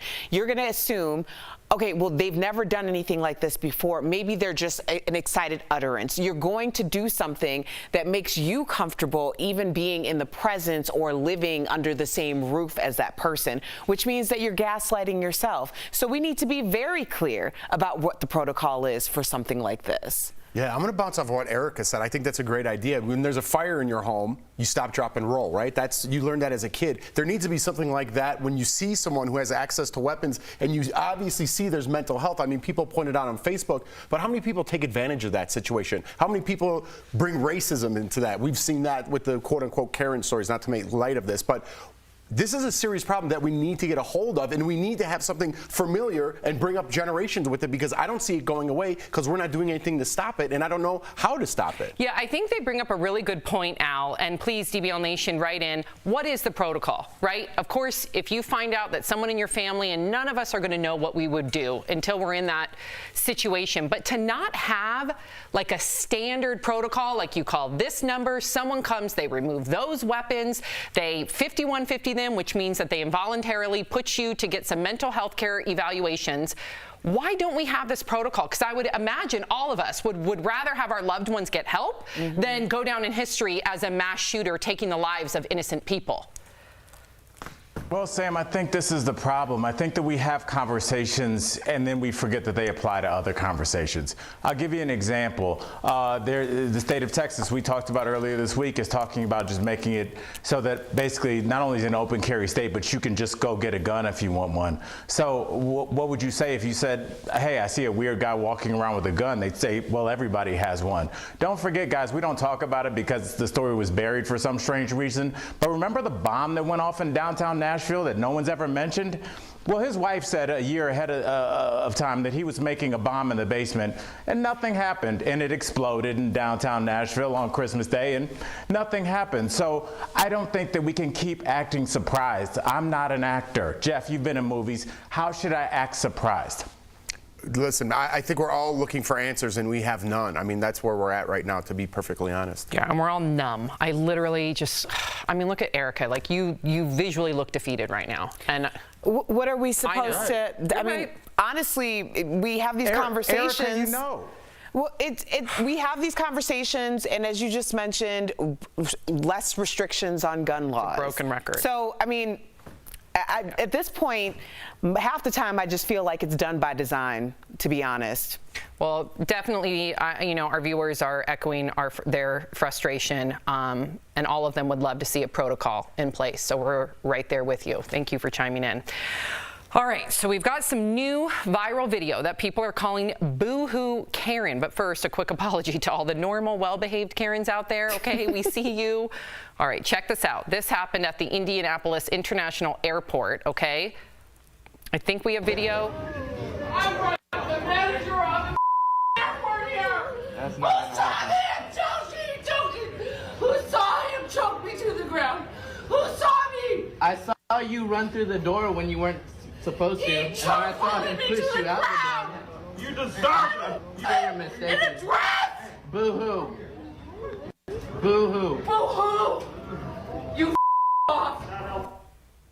So this, again, happened at the Indianapolis International Airport after security allegedly confronted the woman for entering a restricted area. She was not supposed to go through a certain door. So if you see something like this, do you speak up? Do you say something, or do you just mind your own business? What would you do, Jeff? I'm glad that happened. Oh, you mean if I was in the audience? I would probably be the one tackling her. I would like to be anyways, in my head. In my head, I'd be sitting there minding my own business, but man, I wish I could go back to my college days and drill that lady. I mean, they show the doors. No, to Jeff's point, because I don't want people to get carried away with this, to Jeff's point, they show the doors. Huge signs that say you cannot go through here, private, personnel only. That woman was not supposed to go through. I'm making light of this, obviously. I would, if I was looking on, I probably wouldn't say anything. I'd mind my own business.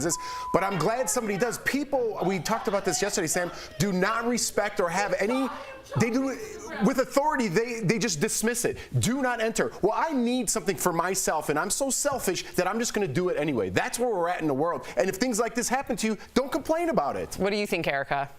Well, I don't get involved in craziness, and that is just someone who is literally, I mean, because when you start to try to get people on your side in the middle of an episode, and everybody's just looking at you like, we don't know you, then that should be an indication that you are not right. But to continue on until you hopefully convince someone, I don't get involved with people who have less to lose than I do. Ooh. Because that's what happens. Al, what were you thinking when you saw this?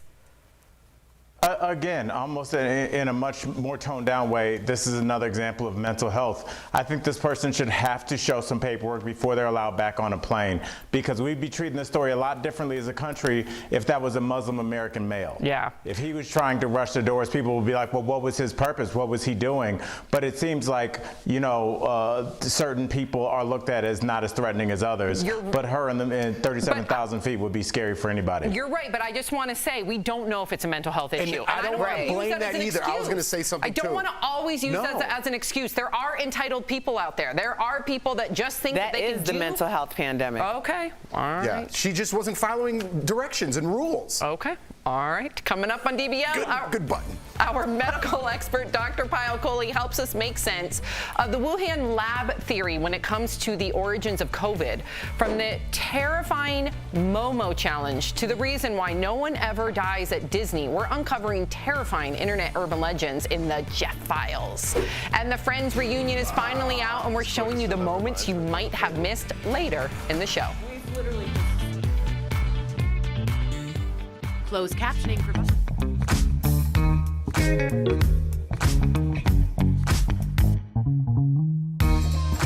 With fewer COVID cases in the U.S., a lot of us are eager to start traveling again. But flying the friendly sky can also bring anxiety. So how can you ease those concerns? Let's connect the dots. A pandemic-weary public has made it clear what they want to do next: travel. But for some, the idea of getting on a crowded plane and staying in strange hotels is a little overwhelming after all we've been through. Mental health professionals even have a name for it: re-entry anxiety. They report both vaccinated and unvaccinated people are expressing concerns about returning to in-person activities. So what can you do about it? First things first, if you have extreme anxiety, contact a medical professional. But if you are simply worried or feeling unsafe, there are some things you can try. Experts recommend exposure therapy, allowing you to ease back into situations. The key to this is to start off slowly. That means if you are worried about restaurants in a strange city, try going out to one in your hometown that you are comfortable with. If a long plane ride is the issue, try a shorter trip first. If a big hotel with a crowded lobby is your concern, you can book an Airbnb. Experts also recommend accepting that you will feel anxious. Just acknowledging that anxiety is expected and normal can bring comfort. And that's connecting the dots on travel anxiety.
Welcome back to DBL. The big COVID-19 question right now is, where did the virus originate? Well, Dr. Fauci recently said he was not convinced the virus was natural, suggesting it could be man-made. But just days ago, he seemed to sway the other way. Listen. It is more likely that this is a natural occurrence, as has happened with SARS-CoV-1, where it goes from an animal reservoir to a human. But we don't know 100% the answer to that. And since this is a question that keeps being asked, we feel strongly, all of us, that we should continue with the investigation and go to the next phase of the investigation that the WHO has done. Well, our medical expert, there she is, Dr. Payal Kohli, joining us live. Hey, Dr. Kohli. So what does the science tell us about the origin of this virus?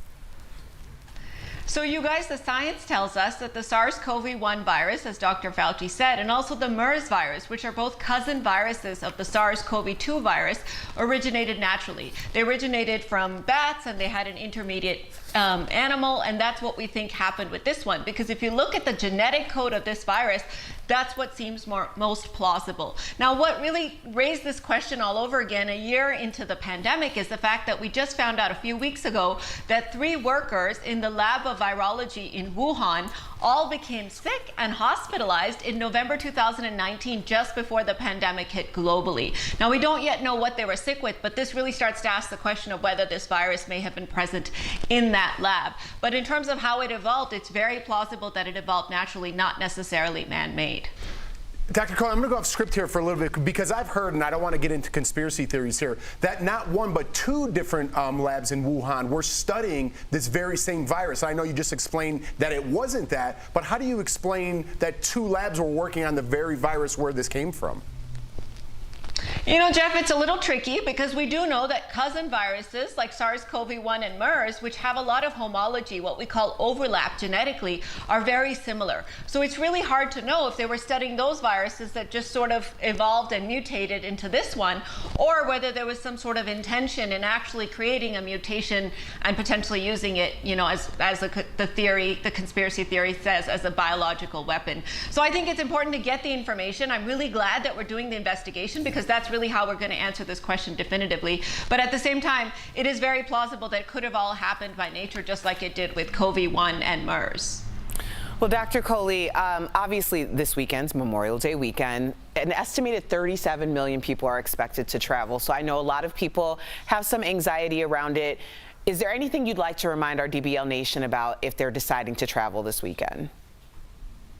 Well, first of all, I have to say I'm super excited for the weekend. I hope you guys are too, because if you're fully vaccinated, this really is a chance to let your hair down and have some fun and do some get-togethers. But if you are going to travel, keep something in mind, that even if you're fully vaccinated, you have to wear that mask, and you should wear that mask in public places like airplanes, public transportation, at the airport, because you have to protect yourself. We are seeing some breakthrough rates of infection occurring, and when lots of people congregate in a small space, that's when the virus can spread. I also want to make sure we're really attentive to our kids who are in that transition phase right now. If they're over 12, maybe all of them are not fully vaccinated, and if they're under 12, they absolutely have to keep that mask up. So even though we can relax a little bit, I do think it's important, if you're going somewhere in a public place, to make sure you're careful. Thank you so much, Dr. Kohli, as always. We're diving deep into the internet's spookiest urban legends that'll make your skin crawl. Yup, that's called the Jeff Files, and it's coming up next. Oh my. Nearly 110 million people were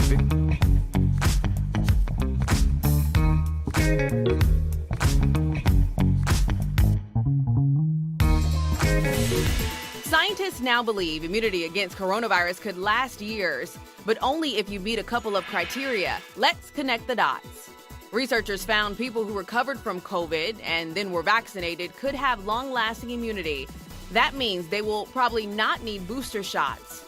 Unfortunately, the same is probably not true for people who just had the vaccine or people who had COVID but aren't vaccinated. The problem with viruses is they are always changing and those variants can mess everything up. But according to the new research, the immune response created by a combination of a previous infection and the vaccine is so strong that it can fight variants. But if you just got the vaccine, you will probably need to get a booster shot sometime down the road. And that's connecting the dots.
Welcome back to DBL. The internet is filled with urban myths that have lived on for years. Some of them are almost too creepy to believe. I chat with internet sleuths Loie Lane and Eleanor Snitchery to dive deeper in today's Jeff Files.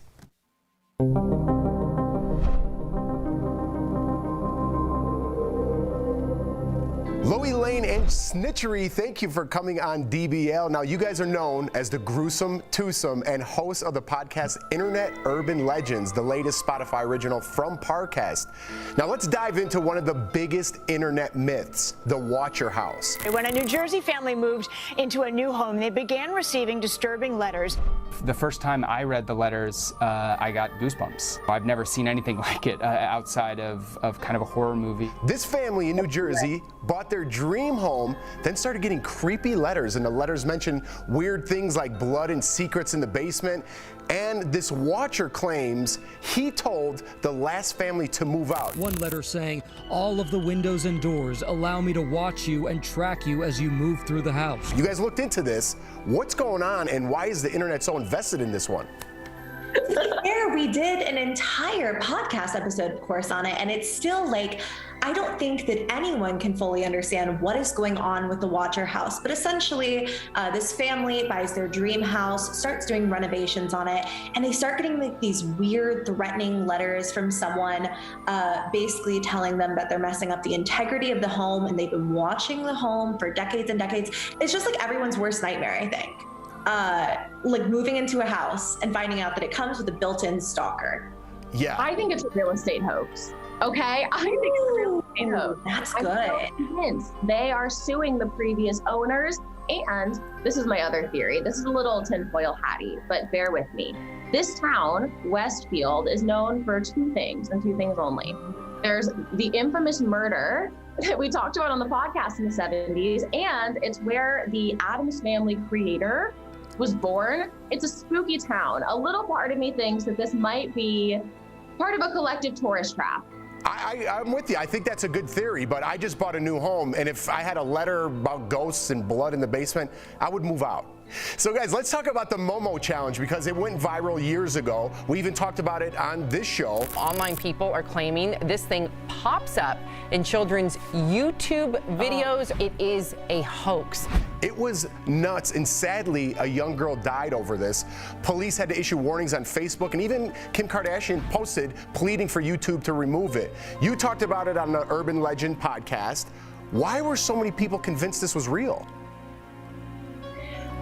I think because it came from kids. The kids thought it was real, right? Like, I think kids are easier to convince. So collectively, the adults maybe bought into it. It's also genuinely a scary image And the virality of the internet kind of lends itself to something like that being taken seriously. And obviously, it was catalyzed by a real life tragedy. So it makes sense that people would be protective over children. That one's really scary, though, and really bizarre. I couldn't agree more. Let's talk about one more internet myth, because I haven't heard about this one. It's called No One Dies at Disney, and you explore a theory that the big mouse doesn't want people to know. What is this all about?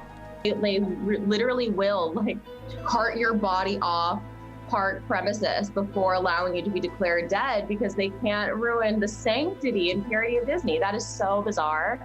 And the idea that we could all be at a theme park and there could just be someone who has in fact passed away for one reason or another, but they won't be pronounced dead until they're at the hospital because Disney doesn't want the liability. It's really weird. And it makes you remember that even though it is the big mouse, he is the face of the corporation, it's still a crazy corporation. Yeah, is that real? So if someone has a heart attack, I don't even know if I could say now. You got me all worried about legalizing things. Disneyland, can I say Disneyland? If someone has a heart attack there, they won't pronounce them dead till they're off the grounds? Yeah, they'll cart them away. Even if they're fully dead in the park, they will not admit to it. You guys, I could talk to you guys all day about this stuff, but unfortunately, we're out of time. Lowy and Snitchery, thank you guys so much for coming on DBL and DBL Nation. You can listen to their podcast, Internet Urban Legends, exclusively on Spotify. Thanks again, guys. Whoa, the Disneyland thing blew me away, because you think about how many people go to Disneyland, so you think a lot of people are going to get sick or die, just semantics-wise. And they cart you off? Apparently. I didn't know that one either. I'm glad that you were all into my little segment there. Really good. What did you think, Erica? I was mentioning my grandmother had a heart attack at Disney. What? Yeah, she was fine. She survived, but did they try to cart her off in the process of it? Well, it's interesting. She did leave like everything was fine. She did receive medical attention there, but by the time they got to the airport, she had to go to the hospital. Oh my gosh! I'm just saying, she shouldn't have been on that ride, though. What I think ride she would was agree. it? It was some roller coaster. Watch out, she didn't realize it. Watch out with the lawsuits. We'll be right back. Remote.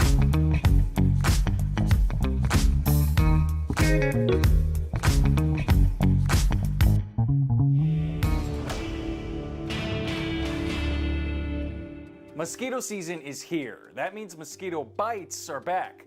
Willie Anderson sent this question to the Verify team.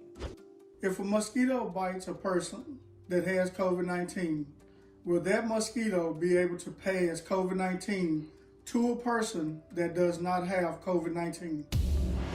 With Verify, we want to make sure you know who our sources are first. We spoke with Dr. Mo Rezai. She is an internal medicine physician for Fort Worth Primary Care. We also talked to Dr. Michael Levy, an epidemiologist at the University of Pennsylvania's School of Medicine. COVID-19 is a respiratory virus, meaning it's passed through the air. A mosquito is an insect. It doesn't have lungs, but it breathes through its exoskeleton, so it can't spread a virus through the air. The mechanism of the COVID transmission, which is airborne or droplet, so it kind of doesn't go along with how it actually transmits and propagates.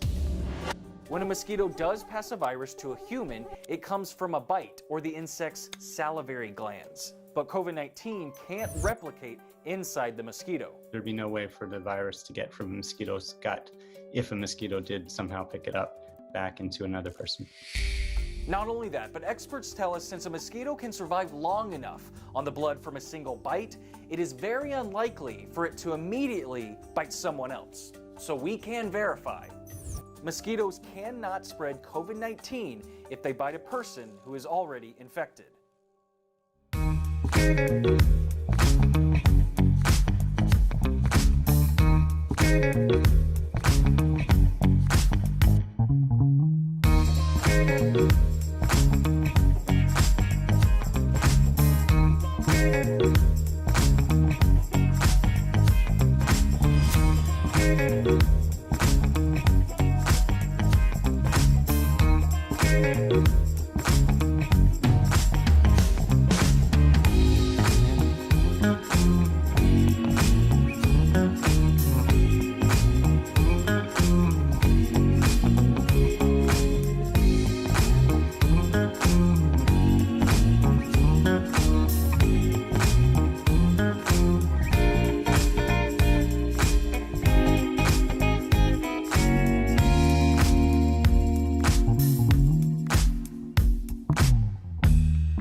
DBL,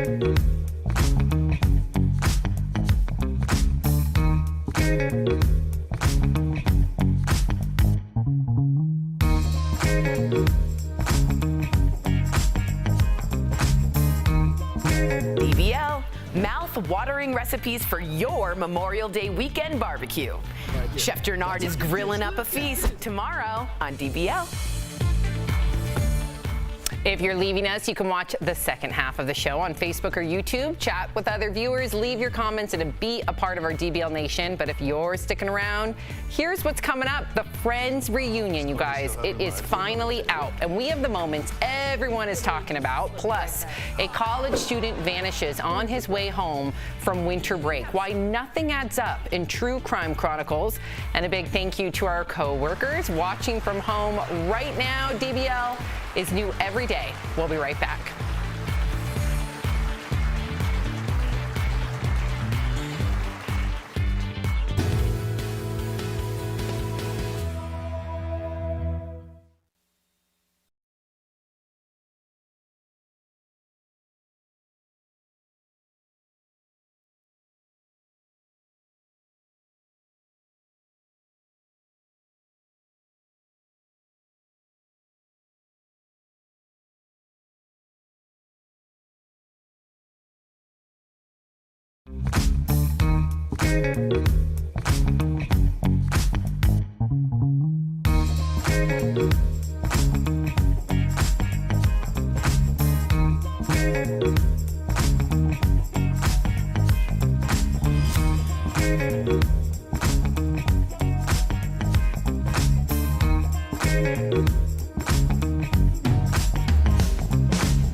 We're talking about what you're talking about. Real, honest, entertaining, live. DBL starts right now. 3, 2. Thank you, Chris. Welcome to DBL. I'm Sam, here with Jeff and Erica. Al joins us from home, and I have to acknowledge that Erica and I are in the same color, which we're not supposed to do. And bless her heart, our wardrobe stylist, as soon as I was walking in, I checked my phone, and she had texted me like an hour prior going, just don't wear like a orangey red today. So my fault. No, but it's funny though, because this is the second time with the same jumpsuit, that color, that outfit, but it's like if you're close, if we're far away, this could be red and that could be orange, but it just merges together. So we had to separate so y'all would know that I'm Erica and she's Sam. There wouldn't be any other way to tell us Otherwise, apart. people at home are completely confused. We put Jeff in the middle. All right, let's get right to it. The long-awaited Friends reunion special dropped early this morning on HBO Max, but some fans were left in the dark after the HBO Go app crashed within minutes after the special kicked off. Those who did get to watch said the show stayed on familiar ground by looking back at past episodes, but didn't address Matthew Perry's addiction issues he faced during the run of the show, or the lack of diversity among the cast. Still, there were definitely some buzzworthy moments, like when Lady Gaga and Lisa Kudrow jammed out to Smelly Cat. Watch. Smelly cat, what are they feeding you? Smelly cat, it's not your fault. I still think it's better when it's just me. It is. And David Schwimmer and Jennifer Aniston also dropped a bombshell about their off-screen relationship. Did you guys know this? Have a look. I had a major crush on Jen. I think we both, at some point, we were both crushing hard on each other, but it was like two ships passing because one of us was always in a relationship. So, and we never crossed that boundary. You know, we respected that, but we both. How do you think the significant others feel? I would be like piecing it back, being like, wait, I was with Mark when he was filming, so therefore he was loving on someone else, even though they didn't really. Yeah, but nobody's with who they were with at the beginning of the show. So what? That would still bother me as an ex. It would still bother you? Well, the reason why it would bother you, Sam, is because you know all their exes knew.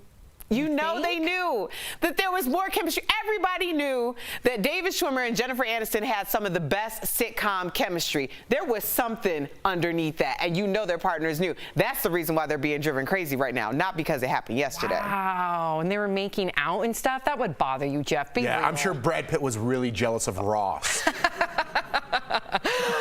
He's really insecure right now. Another thing, Al, that a lot of people were disappointed about was that Matthew Perry did not bring up anything about his addiction, because apparently he said in a number of interviews that he did not remember 3 seasons because of his addiction to pills and alcohol.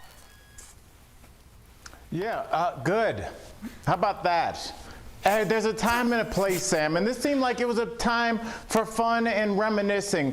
Do we always have to get tickets to Bummertown, or can we just enjoy some things that take us back to a good time in our life? Do you want to? Is this the forum for like a discussion on things like that? There's a time and a place, and you know me, I love to talk about those things. But when I'm looking back at a kind of silly sitcom about kind of things that never happened, I don't want to talk about that right now. I don't want to talk about reality when we're talking about fiction. Good point. I'm with you, 100%. And this is their one and only reunion. They announced it. Not getting back together again. That's it. Yeah. So, all right. So big news for fans of Sex and the City. Chris Noth. Is it Noth? Yeah. Oh, who played Mr. Big, is coming back for the reboot. The show's executive producer confirmed the news, saying, quote, "How could we do a new chapter of the show without Mr. Big?" Chris played, of course, Carrie's on again, off again, on again, off again boyfriend and later husband on the show for all 6 seasons and in the 2 movies. And John Corbett, who played Carrie's other love interest, Corbett, rather. Aiden also confirmed he will be back for the 10-episode reboot. The show begins filming this summer, but no word when it will debut. So what do you think about Mr. Big returning, Erica? Duh. We all knew. I mean, John Corbett was a bigger shock than Chris Noth returning, because in the end of the second movie, he doubles down, like, never take your ring, basically saying never take your ring off, like, we're doing this thing. But I don't know how Aiden keeps popping up. Like, if you had an ex that popped up that much, I would be questioning some things. The viewers love Aiden. They're doing it for the viewers. But why is he still around? Because the viewers love Aiden. It's New York City. You're not running into your ex that much, unless you're Luann de Lesseps on this season of Real Housewives of New York. Y'all need to check that out. Yeah, and she also, Luann, let's just talk about, has like the same, she can look into her ex's. That's what I'm talking about. Tom of all of them. That's bad. You guys didn't even look at me once that whole conversation. Was an Erica that was like, there was like a beam going across there, and I was like, I have a story for you that you might be interested in. You do? I do. Well, let's hear it. So Kim Kardashian is dealing with a setback in becoming a lawyer. In a new clip from Keeping Up with the Kardashians, Kim confesses that she failed the baby bar. So the law exam first-year students are required to take in California in order to continue their studies. That's what she failed. Watch. You needed a 560, you got a 474. That's extremely close on a test that most people are not taking in the middle of a pandemic. I am a failure. You're not a failure, Kim. I spent, 6 weeks straight, 10 to 12 hours a day studying, and it was so important for me to take this and to not pass. Gets your spirit down and just makes you want to give up. I wanted to hear from you because you always talk about how your failures have made you a better person. I mean, all of us. Well, that's good. I was wondering how you were going to transform the Kim K story into me. Well, you but know yes. I read the scripts before I sit here, right? I have an idea of who I want to go to. Sometimes you're running in late. I don't know what's going on. You know the scripts I can access from my phone, right? I'm just kidding. Yes, you make a great point. It's called accountability. Jeff, she clearly doesn't have time to check her texts from our wardrobe stylist. So yes, I'm on your team. I don't get texts in the studio, Albert. I don't. You know that. You're Upgrade welcome. your plan. Okay, you have chimes going. Every time we go to you, there's something chiming in the background. It's really annoying. Distracting. I made a steak and the timer won't stop going off. Yeah, can you, while I talk to Jeff, can you go remove that timer, please? You're making a steak and then I'll handle the timer. Let's hear from Jeff. Go ahead, story's Jeff. gone. Go ahead, Jeff. What do you make of I was going to say accountability. What she's doing right there is saying, I failed, I'm a failure. That means she's going to go on and get it, I believe, anyway, because she's putting her stuff out there. What I want to share with is that I also failed the test one time in my life. Well, I failed many, but I got my real estate license, but I failed the first time. Wait. You have your real estate license? I did. How are we could have been your realtor. This out? Well, I don't have to blab all my business every day. Why did you get a realtor for your new home? Why didn't you represent yourself? Because I was in Chicago and it was 20 years ago. And you can't. And you'd have to take different tests. And he actually wanted to get a house in Colorado, which is nearly impossible these days. Anyways, yeah, so I passed the second time, but never used it, and I believe Kim K will as well. You really got to take care of that, Al. Why is Al making a steak in the middle of a show? So unprofessional. I'm hungry. What? Seriously? What temperature is it, Al? Is it medium rare? Because that thing has to be cooked 5 times over. It's medium, and now it's going to be a brick because I left it on the stove and it's covered, so there's no flavor left in it. It's just top steak in the middle of our show. It was marinating and it was ready. You work an hour a day, Al. You work an hour a day. We'll be right back. I have time to check my text messages from our wardrobe stylist. Goodbye.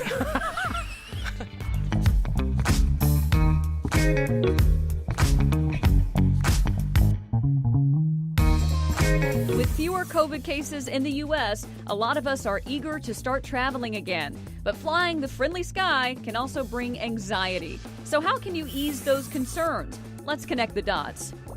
A pandemic-weary public has made it clear what they want to do next: travel. But for some, the idea of getting on a crowded plane and staying in strange hotels is a little overwhelming after all we've been through. Mental health professionals even have a name for it: re-entry anxiety.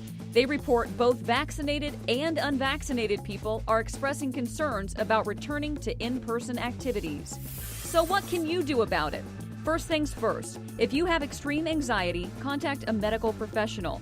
But if you are simply worried or feeling unsafe, there are some things you can try. Experts recommend exposure therapy, allowing you to ease back into situations. The key to this is to start off slowly.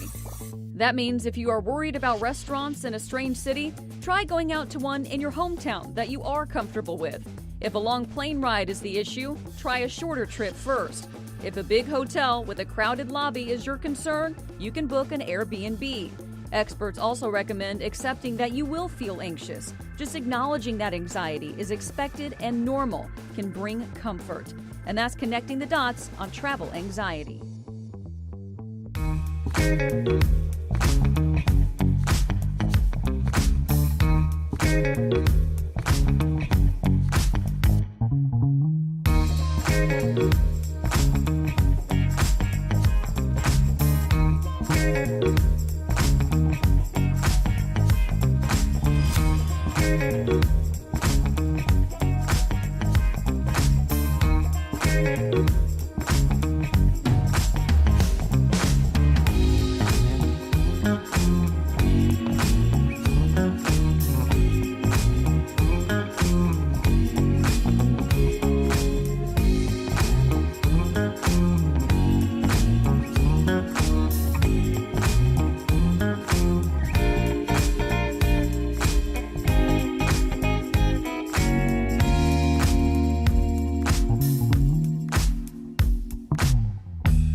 Welcome back to DBL. The disappearance of Jason Landry is one of the most bizarre cases to baffle Texas investigators in years. How did this college student vanish on his way home from winter break? Here's the story in DBL's True Crime Chronicles. Jason Landry was a 21-year-old student at Texas State University. Jason's our baby. It doesn't matter how old they are, they're still yours. He was supposed to head home to family for winter break, but something happened no one can figure out. It was December 13th, 2020. Jason left his apartment at Texas State in San Marcos and was headed to his parents' home in Missouri City. His cell phone records paint a picture of his timeline that night. At 10:55, he's tracked leaving. Around 11:30, he heads onto Highway 80.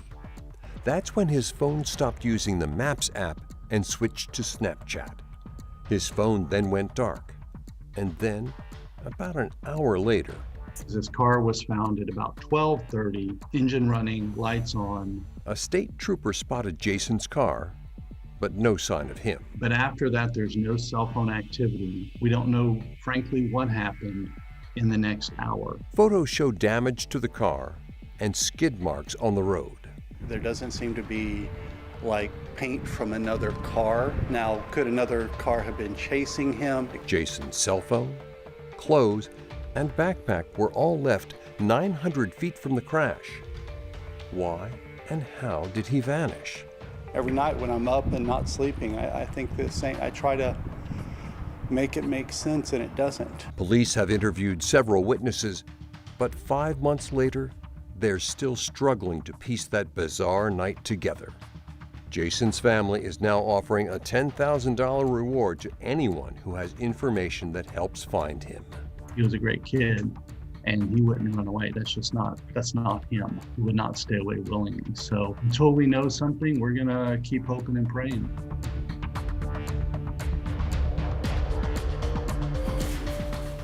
And earlier, Jeff and I spoke with a reporter who's working on this case. Have a listen. We are joined by reporter Grace White from KHOU in Houston, Texas. Thank you so much for being here and bringing this story to light, Grace. So Jason disappeared last December while driving home to his parents. So first, can you tell us a little bit about Jason and why the story has picked up so much traction? I can't even imagine as a parent. Jason is 21 years old, a college student who is headed home for Christmas break. I think that's why so many people are invested in this story, because they can relate to it. You know, he was on his way home from Texas State University in San Marcos to the Houston area, and he never made it. And his parents were waiting for him to walk through that door. So, Grace, are the police following any new leads, and where is the investigation at today? The investigation's really picked up steam this year. In the last couple of months, they've released cell phone data from Jason's phone, and that's helped them build out a timeline so they know where he was and when, of course, up to the moment of that crash near Luling, that rural town between San Marcos and Houston. And that's really where this case stands, why it's still a mystery, because up until the crash, they know what happened. But after the crash, there's, of course, no sign of Jason. Right. So speaking of the crash, let's talk about his abandoned car. It's the one major clue that's been left behind. Do you think, Grace, that there's a chance that Jason could have ran off, or is there any speculation of foul play? What do you think? Investigators said early on they don't suspect foul play, but as this investigation has continued, they've tried to leave all their options open. And you mentioned the car. They've looked very closely at that. And actually in the pictures, we can tell from the back bumper, there's wood chips pressed in there. They think Jason may have hit a tree and ran off the road. But of course, the biggest question, is there anyone else involved? That is still a mystery. Wow, heartbreaking. We just hope and pray that the family and Jason gets justice, and hopefully this story can end somehow on a good note. To learn more about this story and for updates, visit khou.com. Jason's story is also the subject of a new podcast episode. Just search True Crime Chronicles on your favorite podcast player. Grace, thank you so much. We appreciate you.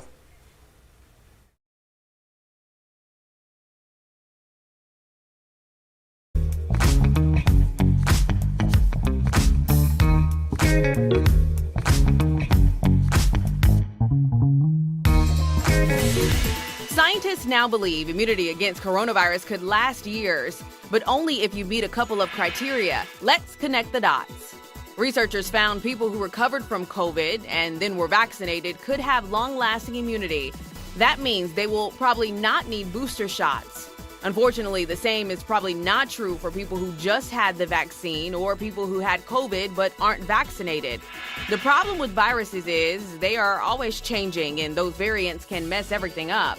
But according to the new research, the immune response created by a combination of a previous infection and the vaccine is so strong that it can fight variants.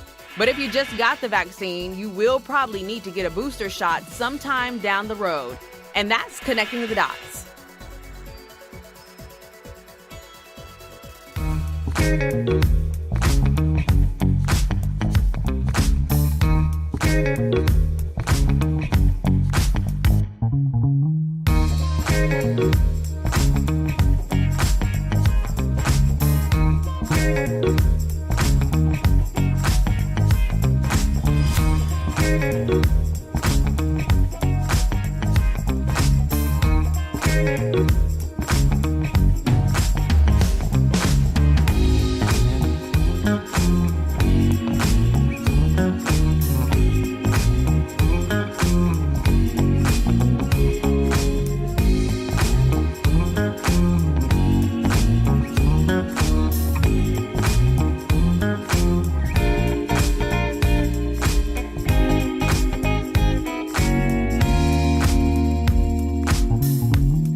Welcome back to DBL. It is time for some sweet, sweet deals. And earlier, Steph showed Tori some amazing products at even better prices. Here's this week's DBL Deal Blast presented by MorningSave.com.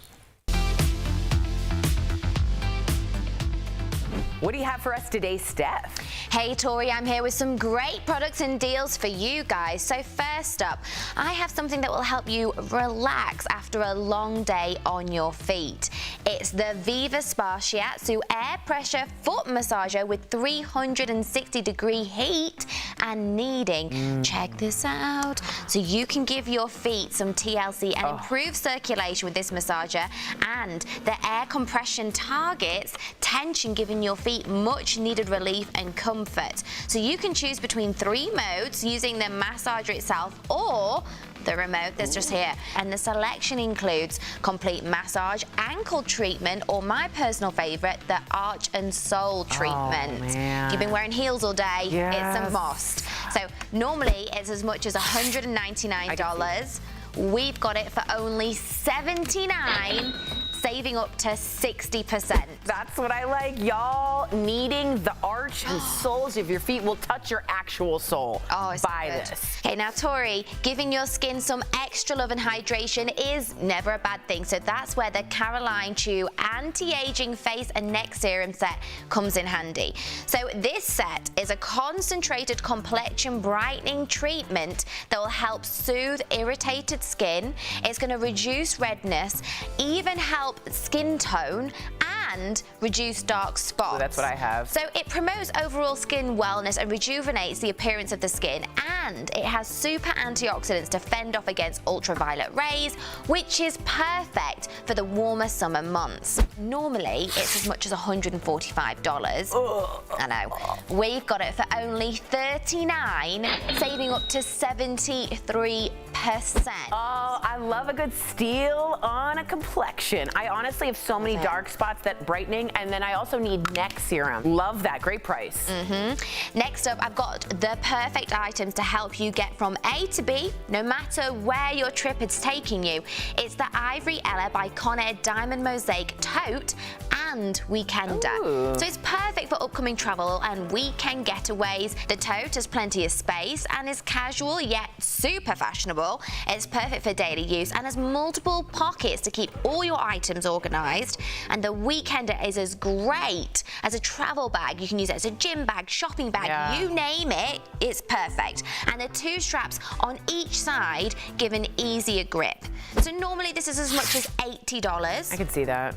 Yeah. We've got it for only $29, saving up to 64%. Oh, you can put all the savings in the bag. love it. You could put all the goodies in the bag. I love that. I love that too. And I also have to just say, if you're a mom, you're a dad, you're dealing with a ton of stuff for your like diapers with the babies stuff, great bag. It's like a Mary Poppins bag. Oh, Lots of stuff comes out. All right, what else? Okay, last, now that the warmer weather is here, finally, it's time to bring out the ice and pour your favorite drinks by the barbecue or pool. Ooh. And this 2-pack Cambridge 20-ounce insulated Americana tumblers are what everyone needs. The 20-ounce double wall tumbler will keep your drink cold without frequent trips to the cooler for more ice.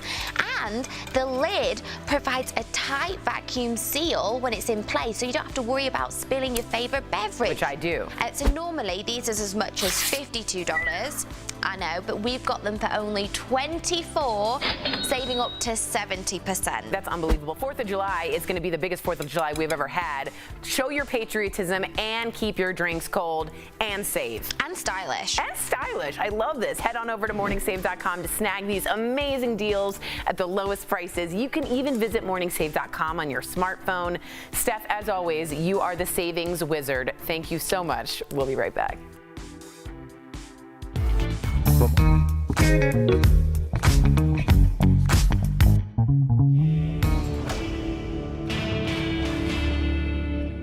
Mosquito season is here. That means mosquito bites are back. Willie Anderson sent this question to the Verify team.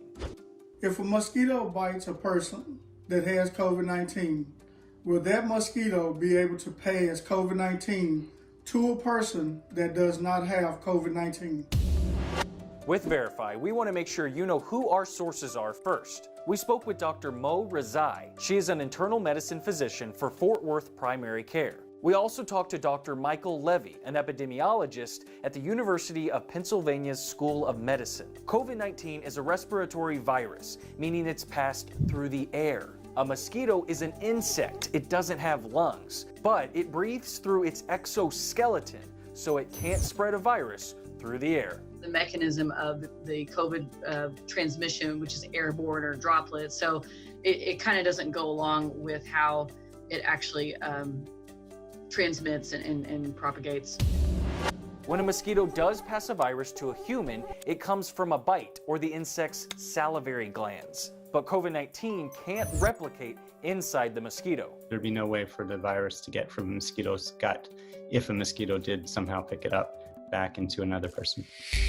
Not only that, but experts tell us since a mosquito can survive long enough on the blood from a single bite, it is very unlikely for it to immediately bite someone else. So we can verify. Mosquitoes cannot spread COVID-19 if they bite a person who is already infected.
Welcome back to DBL. Erica, you got some comments for us? Yes, about the Friends reunion. Fred said, I loved all the nostalgic feels, and then What?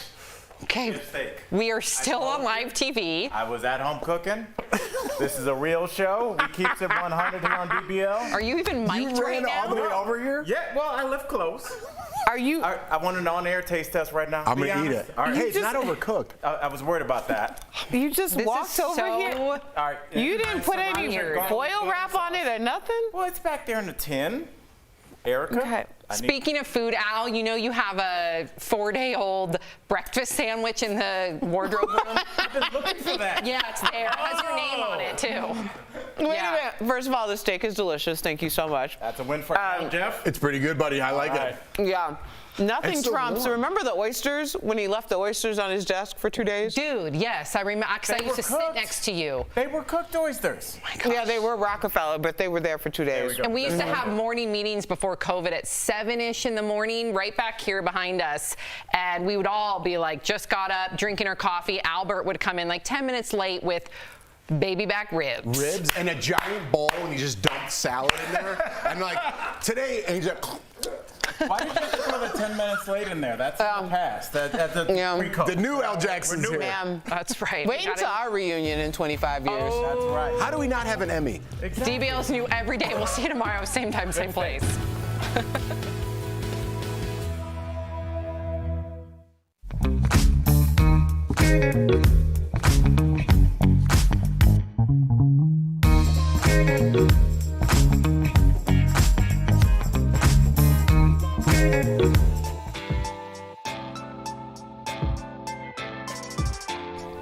Cheers to you, the DBL family. Look, as a matter of fact, guys, make sure you let the team know I'm thinking about changing my middle name, Chef Jannard DBL Wells.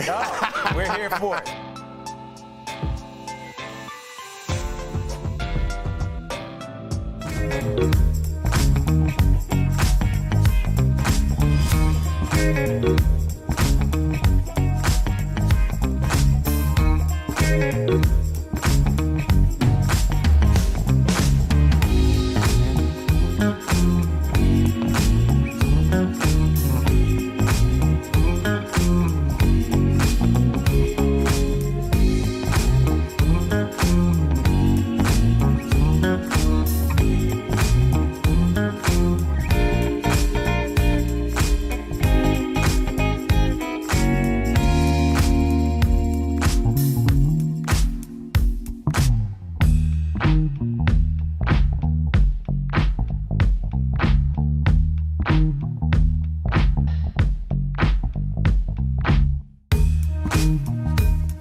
Talking about today on Daily Blast Live. Another mass shooting when a man goes on a rampage, gunning down coworkers in California. Were warning signs missed? Airport meltdown, the latest caught on camera Karen, and the 2 words that sent her over the edge. Boohoo. Boohoo. Boohoo. A college student disappears on his way home for winter break. The disturbing clues in True Crime Chronicles. I try to make it make sense, and it doesn't. And the internet's creepiest urban legends, from the Momo challenge to the Watcher House. Stories to make your skin crawl in the Jeff Files. Real, honest, entertaining, live. DBL starts right now. 3, 2. Welcome to DBL. It is Thursday, May 27th. I'm Sam here with Jeff and Erica. Al joins us from home. And unfortunately, we begin with yet again another mass shooting story. In fact, it feels like that every week we're talking about one here in America. So today, of course, we are referring to the mass shooting at a San Jose rail yard that's now left 9 people dead. Police say a gunman opened fire on his co-workers yesterday before taking his own life. And now a witness is saying he picked out which co-workers he killed, according to CNN. There is video of the suspected shooter, who we are not naming. That is our policy on this show, leaving his house on his way to work. That was captured by his neighbor's doorbell camera. Now check out this huge fire at the suspect's home. So authorities believe he started it before leaving for the rail yard. Now, there are court records that allege that the suspect sexually assaulted an ex-girlfriend and had, quote, alcohol-fueled mood swings, which may have been linked to his bipolar disorder. Now his ex-wife is coming forward. He told her he wanted to kill people at work, but she never believed him. So, of course, many questions come up after something like this. But today, we're going to focus and we're going to ask you, the panel, if someone in your family or someone you're close to is struggling with erratic behavior and has access to weapons, do you report it? Erica, what would you do? I think that we need to be more transparent about this conversation, because this is something that people don't know. Who do you call when someone makes a call like that?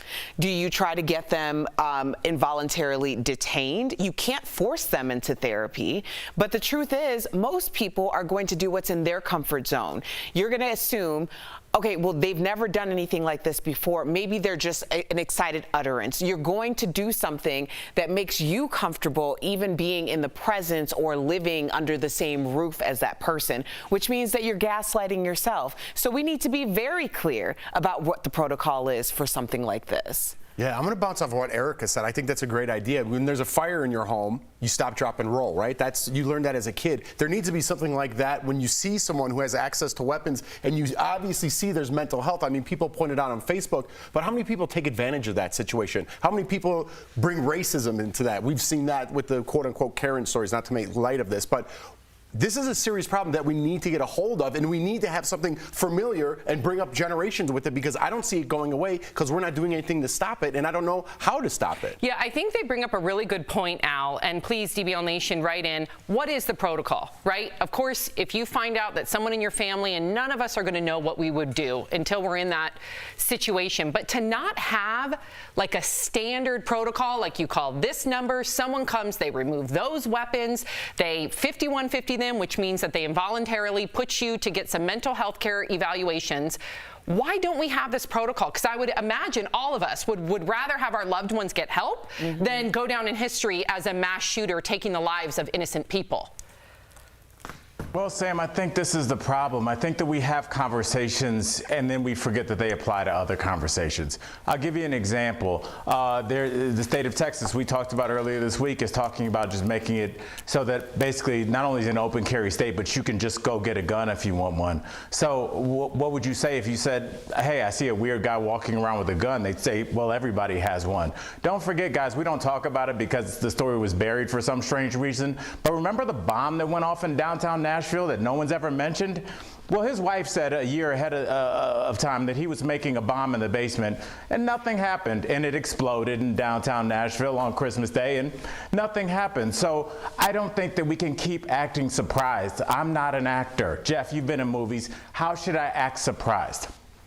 Listen, I think we're all looking for answers and we have none. I mean, that's where we're at right now, to be perfectly honest. Yeah, and we're all numb. I literally just, I mean, look at Erica. Like, you visually look defeated right now. And what are we supposed to, I mean, honestly, we have these conversations. Erica, you know.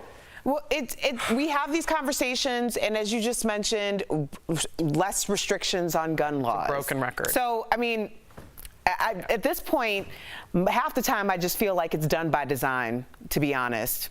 Well, definitely, our viewers are echoing their frustration, and all of them would love to see a protocol in place. So we're right there with you. Thank you for chiming in.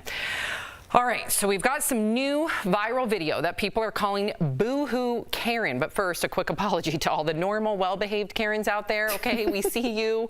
All right, check this out. This happened at the Indianapolis International Airport, okay? I think we have video. I'm the manager of the airport here. That's not Who saw me? I'm joking. Who saw him choke me to the ground? Who saw me?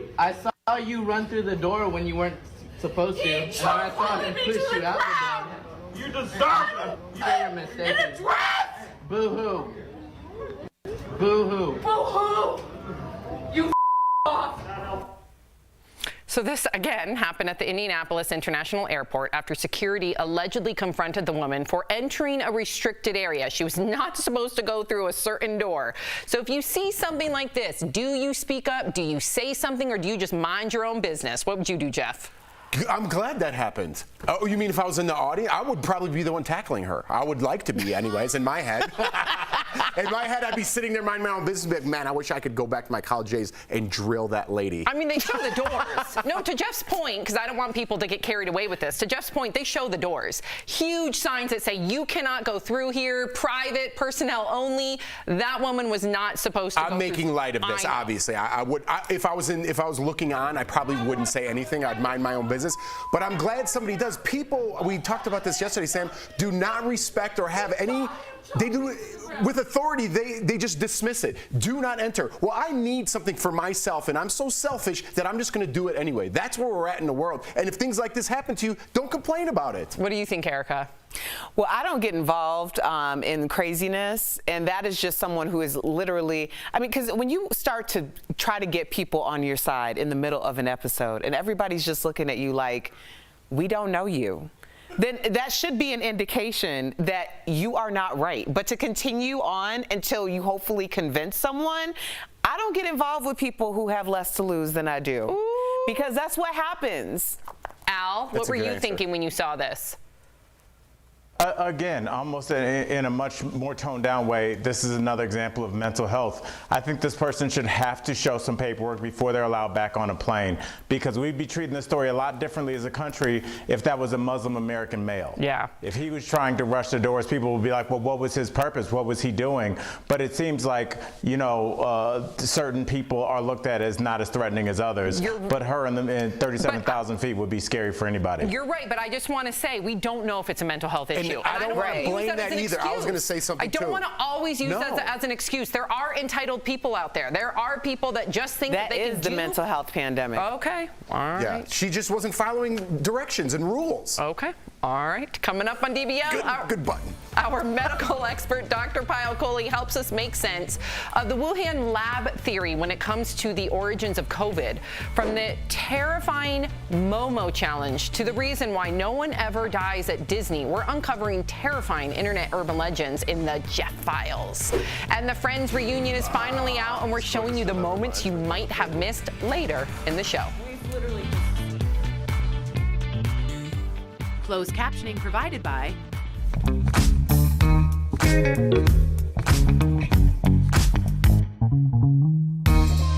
With fewer COVID cases in the U.S., a lot of us are eager to start traveling again. But flying the friendly sky can also bring anxiety. So how can you ease those concerns? Let's connect the dots.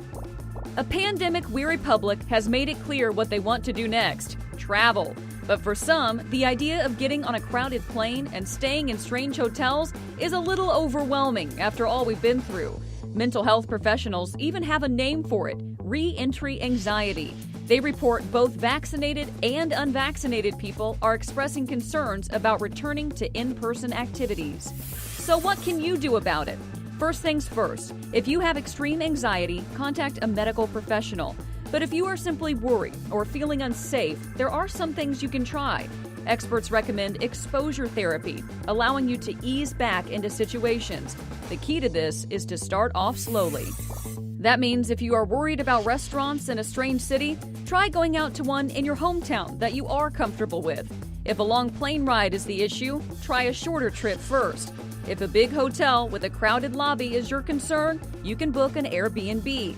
Experts also recommend accepting that you will feel anxious. Just acknowledging that anxiety is expected and normal can bring comfort. And that's connecting the dots on travel anxiety.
Welcome back to DBL. The big COVID-19 question right now is, where did the virus originate? Well, Dr. Fauci recently said he was not convinced the virus was natural, suggesting it could be man-made. But just days ago, he seemed to sway the other way. Listen. It is more likely that this is a natural occurrence, as has happened with SARS-CoV-1, where it goes from an animal reservoir to a human. But we don't know 100% the answer to that. And since this is a question that keeps being asked, we feel strongly, all of us, that we should continue with the investigation and go to the next phase of the investigation that the WHO has done. Well, our medical expert, there she is, Dr. Payal Kohli, joining us live. Hey, Dr. Kohli. So what does the science tell us about the origin of this virus? So you guys, the science tells us that the SARS-CoV-1 virus, as Dr. Fauci said, and also the MERS virus, which are both cousin viruses of the SARS-CoV-2 virus, originated naturally. They originated from bats, and they had an intermediate animal, and that's what we think happened with this one. Because if you look at the genetic code of this virus, that's what seems most plausible. Now, what really raised this question all over again a year into the pandemic is the fact that we just found out a few weeks ago that 3 workers in the lab of virology in Wuhan all became sick and hospitalized in November 2019, just before the pandemic hit globally. Now, we don't yet know what they were sick with, but this really starts to ask the question of whether this virus may have been present in that lab. But in terms of how it evolved, it's very plausible that it evolved naturally, not necessarily man-made. Dr. Kohli, I'm going to go off script here for a little bit, because I've heard, and I don't want to get into conspiracy theories here, that not 1 but 2 different labs in Wuhan were studying this very same virus. I know you just explained that it wasn't that, but how do you explain that 2 labs were working on the very virus where this came from? You know, Jeff, it's a little tricky, because we do know that cousin viruses like SARS-CoV-1 and MERS, which have a lot of homology, what we call overlap genetically, are very similar. So it's really hard to know if they were studying those viruses that just sort of evolved and mutated into this one, or whether there was some sort of intention in actually creating a mutation and potentially using it, you know, as the conspiracy theory says, as a biological weapon. So I think it's important to get the information. I'm really glad that we're doing the investigation, because that's really how we're going to answer this question definitively. But at the same time, it is very plausible that it could have all happened by nature, just like it did with COVID-1 and MERS. Well, Dr. Kohli, obviously this weekend's Memorial Day weekend. An estimated 37 million people are expected to travel. So I know a lot of people have some anxiety around it. Is there anything you'd like to remind our DBL Nation about if they're deciding to travel this weekend? Well, first of all, I have to say I'm super excited for the weekend. I hope you guys are too, because if you're fully vaccinated, this really is a chance to let your hair down and have some fun and do some get-togethers. But if you are going to travel, keep something in mind, that even if you're fully vaccinated, you have to wear that mask, and you should wear that mask in public places like airplanes, public transportation, at the airport, because you have to protect yourself. We are seeing some breakthrough rates of infection occurring, and when lots of people congregate in a small space, that's when the virus can spread. I also want to make sure we're really attentive to our kids who are in that transition phase right now. If they're over 12, maybe all of them are not fully vaccinated. And if they're under 12, they absolutely have to keep that mask up. So even though we can relax a little bit, I do think it's important, if you're going somewhere in a public place, to make sure you're careful. Thank you so much, Dr. Kohli, as always. We're diving deep into the internet's spookiest urban legends that'll make your skin crawl. Yep, that's called the Jeff Files, and it's coming up next. Oh my.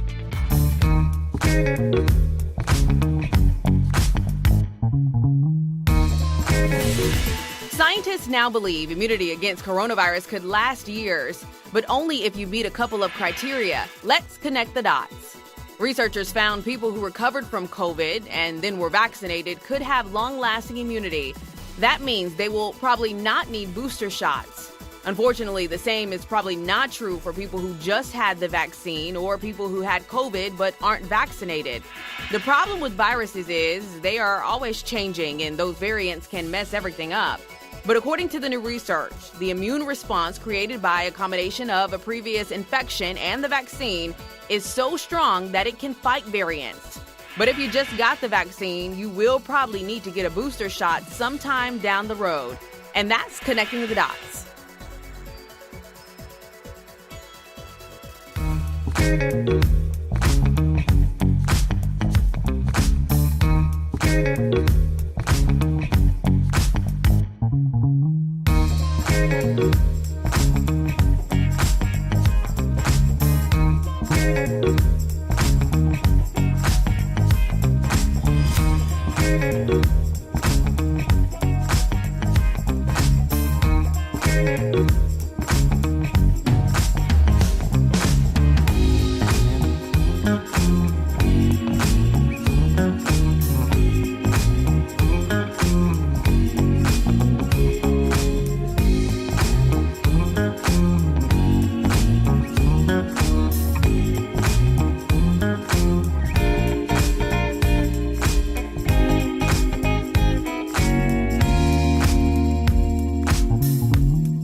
Welcome back to DBL. The internet is filled with urban myths that have lived on for years. Some of them are almost too creepy to believe. I chat with internet sleuths Loie Lane and Eleanor Snitchery to dive deeper in today's Jeff Files.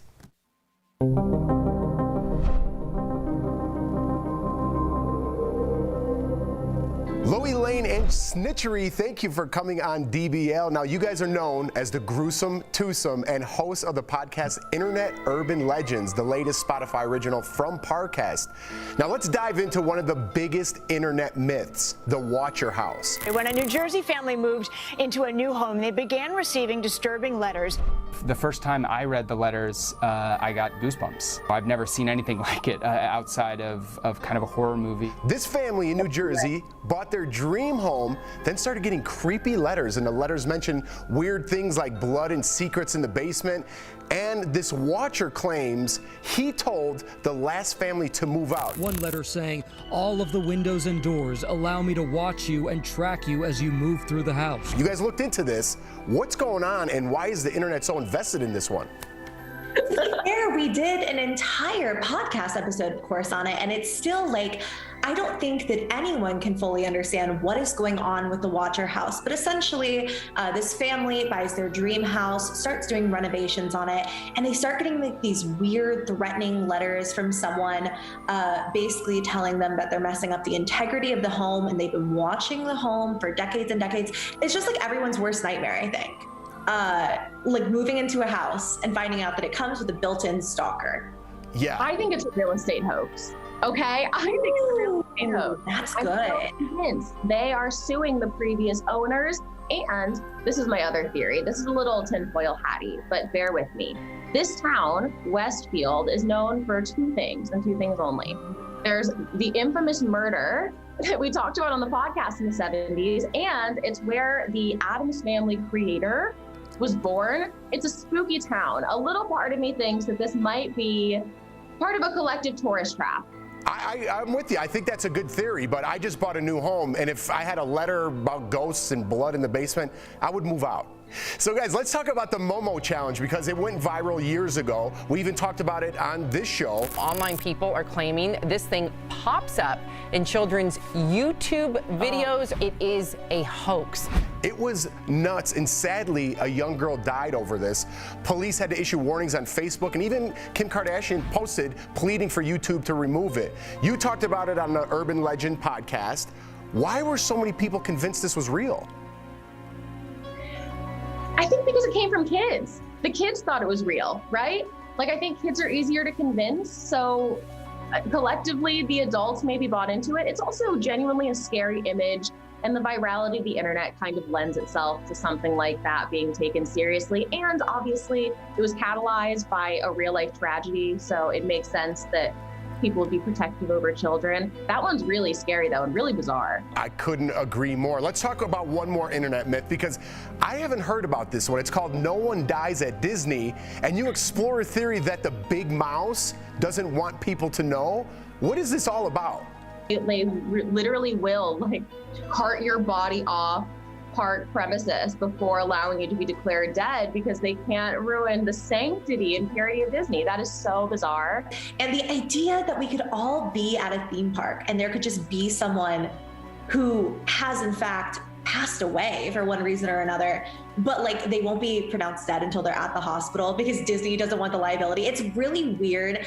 And it makes you remember that even though it is the big mouse, he is the face of the corporation, it's still like a crazy corporation. Yeah, is that real? So if someone has a heart attack, I don't even know if I could say now. You got me all worried about legalizing things. Disneyland, can I say Disneyland? If someone has a heart attack there, they won't pronounce them dead till they're off the grounds? Yeah, they'll like turn them away. Even if they're fully dead in the park, they will not admit to it. You guys, I could talk to you guys all day about this stuff, but unfortunately, we're out of time. Lowy and Snitchery, thank you guys so much for coming on DBL and DBL Nation. You can listen to their podcast, Internet Urban Legends, exclusively on Spotify. Thanks again, guys. Whoa, the Disneyland thing blew me away because you think about how many people go to Disneyland, so you think a lot of people are going to get sick or die, just semantics-wise. And they cart you off? Apparently, I didn't know that one either. I'm glad that you were all into my little segment there. Really good. What did you think, Erica? I was mentioning my grandmother had a heart attack at Disney. What? Yeah, she was fine. She survived, but did they try to cart her off in the process of it? Well, it's interesting. She did leave like everything was fine. She did receive medical attention there, but by the time they got to the airport, she had to go to the hospital. Oh my gosh! I'm just saying she shouldn't have been on that ride, though. What I think ride she would was agree. It? It was some roller coaster. Watch out, she didn't realize it. Watch out with the lawsuits. We'll be right back. Promotional consideration is brought to you by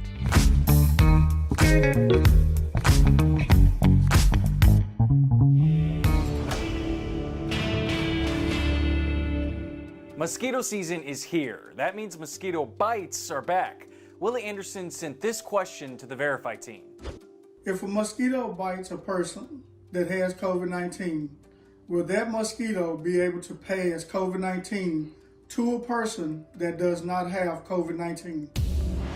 With Verify, we want to make sure you know who our sources are first. We spoke with Dr. Mo Rezai. She is an internal medicine physician for Fort Worth Primary Care. We also talked to Dr. Michael Levy, an epidemiologist at the University of Pennsylvania's School of Medicine. COVID-19 is a respiratory virus, meaning it's passed through the air. A mosquito is an insect. It doesn't have lungs, but it breathes through its exoskeleton, so it can't spread a virus through the air. The mechanism of the COVID transmission, which is airborne or droplets, so it kind of doesn't go along with how it actually transmits and propagates.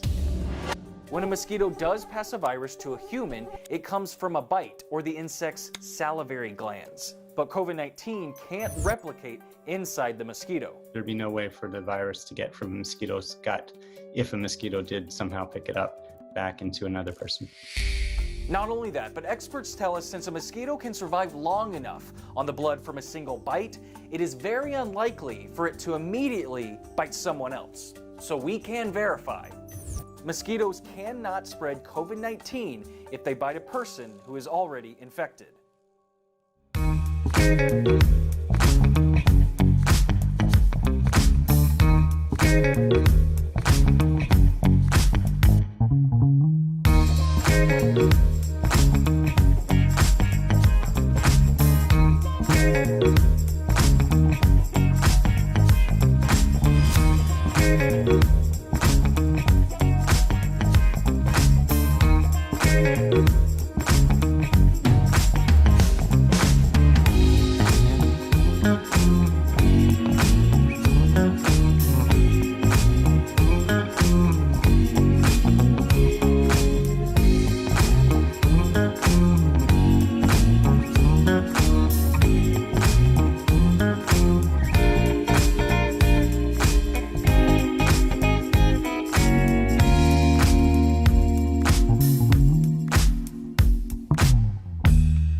Tomorrow on DBL, mouth-watering recipes for your Memorial Day weekend barbecue.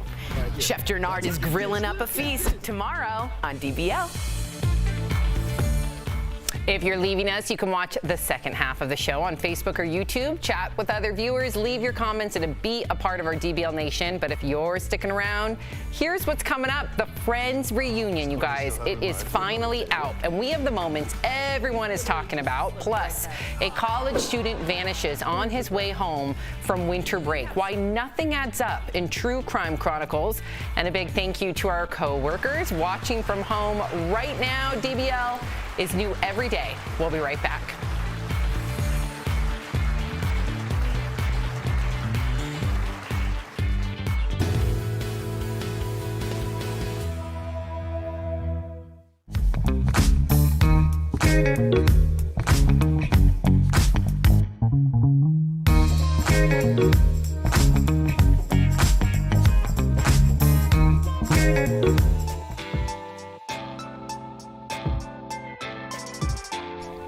Cheers to you, the DBL family. Look, as a matter of fact, guys, make sure you let the team know I'm thinking about changing my middle name, Chef Gernard DBL Wells. Oh, we're here for it.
This is Daily Blast Live. We're talking about what you're talking about.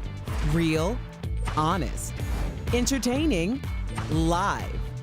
DBL starts right now. 3, 2. Thank you, Chris. Welcome to DBL. I'm Sam, here with Jeff and Erica. Al joins us from home, and I have to acknowledge that Erica and I are in the same color, which we're not supposed to do. And bless her heart, our wardrobe stylist, as soon as I was walking in, I checked my phone, and she had texted me like an hour prior going, just don't wear like a orangey red today. So my fault. No, but it's funny though, because this is the second time with the same jumpsuit, that color, that outfit, but it's like if you're close, if we're far away, this could be red and that could be orange, but it just merges together. So we had to separate so y'all would know that I'm Erica and she's Sam. There wouldn't be any other way to tell us Otherwise, apart. people at home are completely confused. We put Jeff in the middle. All right, let's get right to it. The long-awaited Friends reunion special dropped early this morning on HBO Max, but some fans were left in the dark after the HBO Go app crashed within minutes after the special kicked off. Those who did get to watch said the show stayed on familiar ground by looking back at past episodes, but didn't address Matthew Perry's addiction issues he faced during the run of the show, or the lack of diversity among the cast. Still, there were definitely some buzzworthy moments, like when Lady Gaga and Lisa Kudrow jammed out to Smelly Cat. Watch. Smelly cat, what are they feeding you? Smelly cat, it's not your fault. I still think it's better when it's just me. It is. And David Schwimmer and Jennifer Aniston also dropped a bombshell about their off-screen relationship. Did you guys know this? Have a look. I had a major crush on Jen. I think we both, at some point, we were both crushing hard on each other, but it was like two ships passing because one of us was always in a relationship. So, and we never crossed that boundary. You know, we respected that, but we both. How do you think the significant others feel? I would be like piecing it back, being like, wait, I was with Mark when he was filming, so therefore he was loving on someone else, even though they didn't really. Yeah, but nobody's with who they were with at the beginning of the show. So what? That would still bother me as an ex. It would still bother you? Well, the reason why it would bother you, Sam, is because you know all their exes knew. You know they knew that there was more chemistry. Everybody knew that David Schwimmer and Jennifer Aniston had some of the best sitcom chemistry. There was something underneath that, and you know their partners knew. That's the reason why they're being driven crazy right now, not because it happened yesterday. Wow, and they were making out and stuff? That would bother you, Jeff. Be real. I'm sure Brad Pitt was really jealous of Ross. He's really insecure right now. Another thing, Al, that a lot of people were disappointed about was that Matthew Perry did not bring up anything about his addiction, because apparently he said in a number of interviews that he did not remember 3 seasons because of his addiction to pills and alcohol. Yeah, good. How about that? There's a time and a place, Sam, and this seemed like it was a time for fun and reminiscing.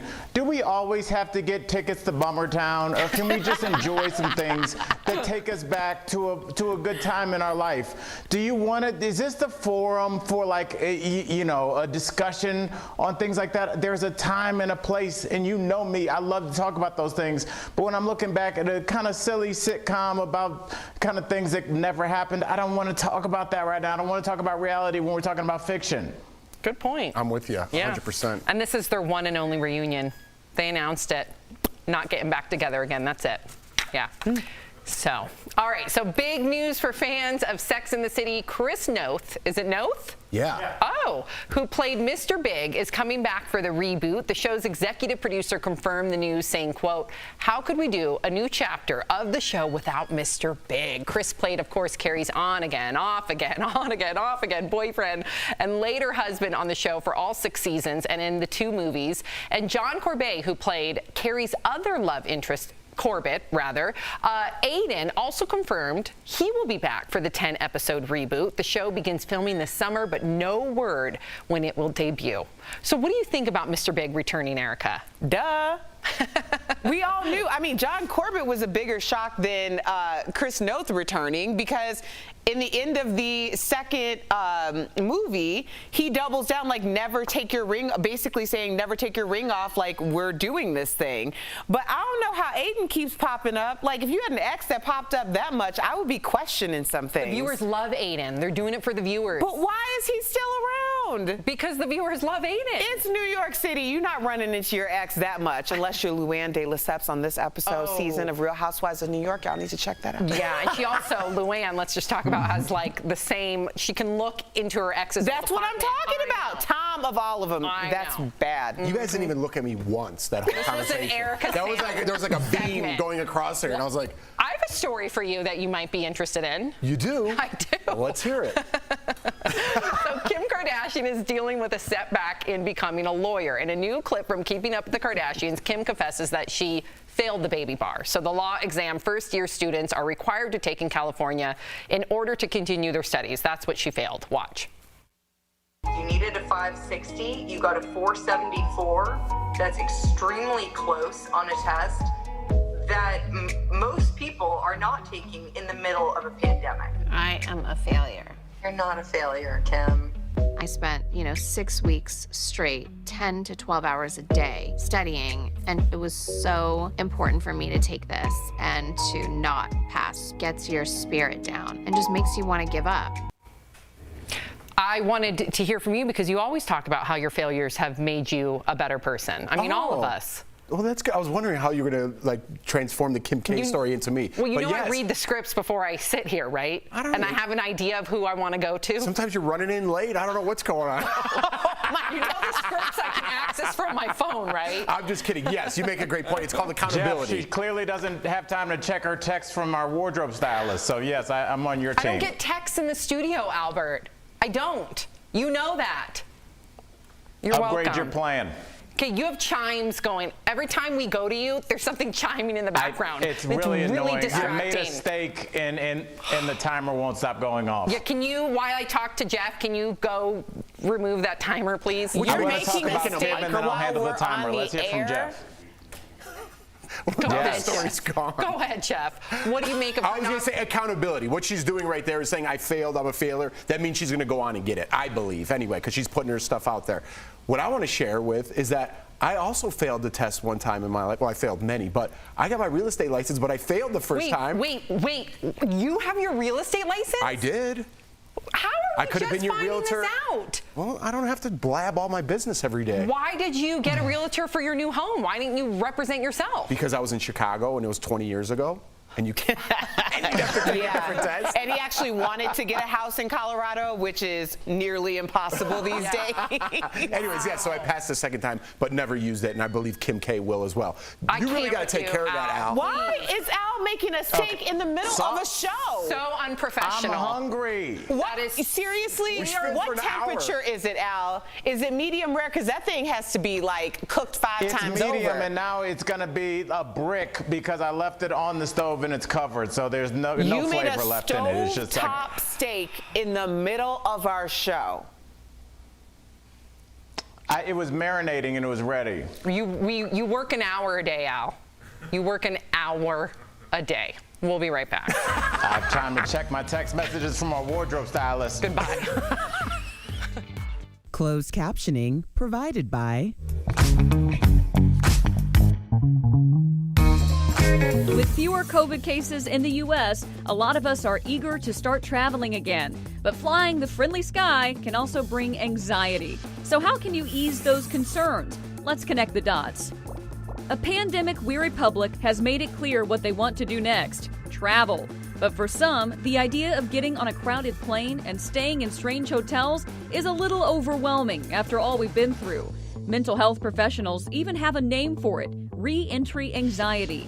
They report both vaccinated and unvaccinated people are expressing concerns about returning to in-person activities. So what can you do about it? First things first, if you have extreme anxiety, contact a medical professional. But if you are simply worried or feeling unsafe, there are some things you can try. Experts recommend exposure therapy, allowing you to ease back into situations. The key to this is to start off slowly. That means if you are worried about restaurants in a strange city, try going out to one in your hometown that you are comfortable with. If a long plane ride is the issue, try a shorter trip first. If a big hotel with a crowded lobby is your concern, you can book an Airbnb. Experts also recommend accepting that you will feel anxious. Just acknowledging that anxiety is expected and normal can bring comfort. And that's connecting the dots on travel anxiety.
Back to DBL, the disappearance of Jason Landry is one of the most bizarre cases to baffle Texas investigators in years. How did this college student vanish on his way home from winter break? Here's the story in DBL's True Crime Chronicles. Jason Landry was a 21-year-old student at Texas State University. Jason's our baby. It doesn't matter how old they are, they're still yours. He was supposed to head home to family for winter break, but something happened no one can figure out. It was December 13th, 2020. Jason left his apartment at Texas State in San Marcos and was headed to his parents' home in Missouri City. His cell phone records paint a picture of his timeline that night. At 10:55, he's tracked leaving. Around 11:30, he heads onto Highway 80. That's when his phone stopped using the Maps app and switched to Snapchat. His phone then went dark. And then, about an hour later, his car was found at about 12:30, engine running, lights on. A state trooper spotted Jason's car, but no sign of him. But after that, there's no cell phone activity. We don't know, frankly, what happened in the next hour. Photos show damage to the car and skid marks on the road. There doesn't seem to be like paint from another car. Now, could another car have been chasing him? Jason's cell phone, clothes, and backpack were all left 900 feet from the crash. Why and how did he vanish? Every night when I'm up and not sleeping, I think the same. I try to make it make sense, and it doesn't. Police have interviewed several witnesses, but 5 months later, they're still struggling to piece that bizarre night together. Jason's family is now offering a $10,000 reward to anyone who has information that helps find him.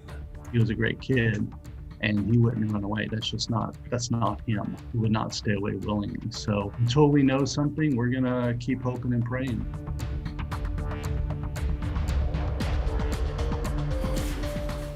And earlier, Jeff and I spoke with a reporter who's working on this case. Have a listen.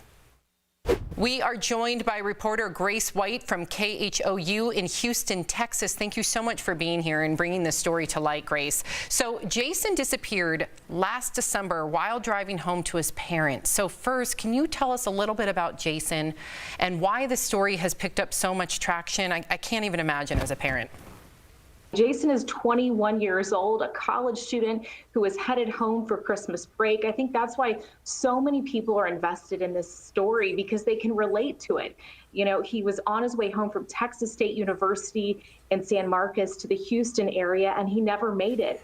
And his parents were waiting for him to walk through that door. So, Grace, are the police following any new leads, and where is the investigation at today? The investigation's really picked up steam this year. In the last couple of months, they've released cell phone data from Jason's phone, and that's helped them build out a timeline so they know where he was and when, of course, up to the moment of that crash near Luling, that rural town between San Marcos and Houston. And that's really where this case stands, why it's still a mystery, because up until the crash, they know what happened. But after the crash, there's, of course, no sign of Jason. Right. So speaking of the crash, let's talk about his abandoned car. It's the one major clue that's been left behind. Do you think, Grace, that there's a chance that Jason could have ran off, or is there any speculation of foul play? What do you think? Investigators said early on they don't suspect foul play, but as this investigation has continued, they've tried to leave all their options open. And you mentioned the car. They've looked very closely at that. And actually in the pictures, we can tell from the back bumper, there's wood chips pressed in there. They think Jason may have hit a tree and ran off the road.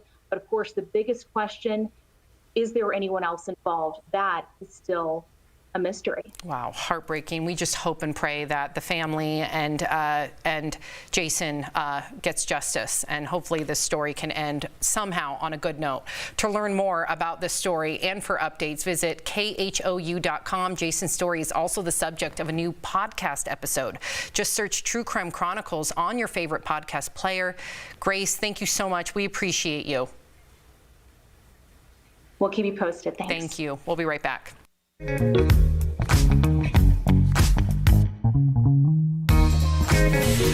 Scientists now believe immunity against coronavirus could last years. but only if you meet a couple of criteria. Let's connect the dots. Researchers found people who recovered from COVID and then were vaccinated could have long-lasting immunity. That means they will probably not need booster shots. Unfortunately, the same is probably not true for people who just had the vaccine or people who had COVID but aren't vaccinated. The problem with viruses is they are always changing and those variants can mess everything up. But according to the new research, the immune response created by a combination of a previous infection and the vaccine is so strong that it can fight variants. But if you just got the vaccine, you will probably need to get a booster shot sometime down the road. And that's connecting the dots.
Welcome back to DBL. It is time for some sweet, sweet deals. And earlier, Steph showed Tori some amazing products at even better prices. Here's this week's DBL Deal Blast presented by MorningSave.com. What do you have for us today, Steph? Hey, Tori, I'm here with some great products and deals for you guys. So first up, I have something that will help you relax after a long day on your feet. It's the Viva Spa Shiatsu Air Pressure Foot Massager with 360-degree heat and kneading. Check this out. So you can give your feet some TLC and improve circulation with this massager, and the air compression targets tension, giving your feet much needed relief and comfort. So you can choose between 3 modes using the massager itself or the remote that's just here. And the selection includes complete massage, ankle treatment, or my personal favorite, the arch and sole treatment. Man. If you've been wearing heels all day, it's a must. So normally it's as much as $199. We've got it for only $79, saving up to 60%. That's what I like, y'all. Kneading the arch and soles of your feet will touch your actual sole. Oh, it's Buy good. this. Okay, now Tori, giving your skin some extra love and hydration is never a bad thing. So that's where the Caroline Chew Anti-Aging Face and Neck Serum set comes in handy. So this set is a concentrated complexion brightening treatment that will help soothe irritated skin. It's going to reduce redness, even help skin tone, and reduce dark spots. Ooh, that's what I have. So it promotes overall skin wellness and rejuvenates the appearance of the skin, and it has super antioxidants to fend off against ultraviolet rays, which is perfect for the warmer summer months. Normally, it's as much as $145. I know. We've got it for only $39, saving up to 73%. Oh, I love a good steal on a complexion. I honestly have so many dark spots that brightening, and then I also need neck serum. Love that. Great price. Next up, I've got the perfect items to help you get from A to B, no matter where your trip is taking you. It's the Ivory Ella by Conair Diamond Mosaic Tote and Weekender. Ooh. So it's perfect for upcoming travel and weekend getaways. The tote has plenty of space and is casual yet super fashionable. It's perfect for daily use and has multiple pockets to keep all your items organized. And the Weekender is as great as a travel bag. You can use it as a gym bag, shopping bag, you name it, it's perfect. And the 2 straps on each side give an easier grip. So normally this is as much as $80. I can see that.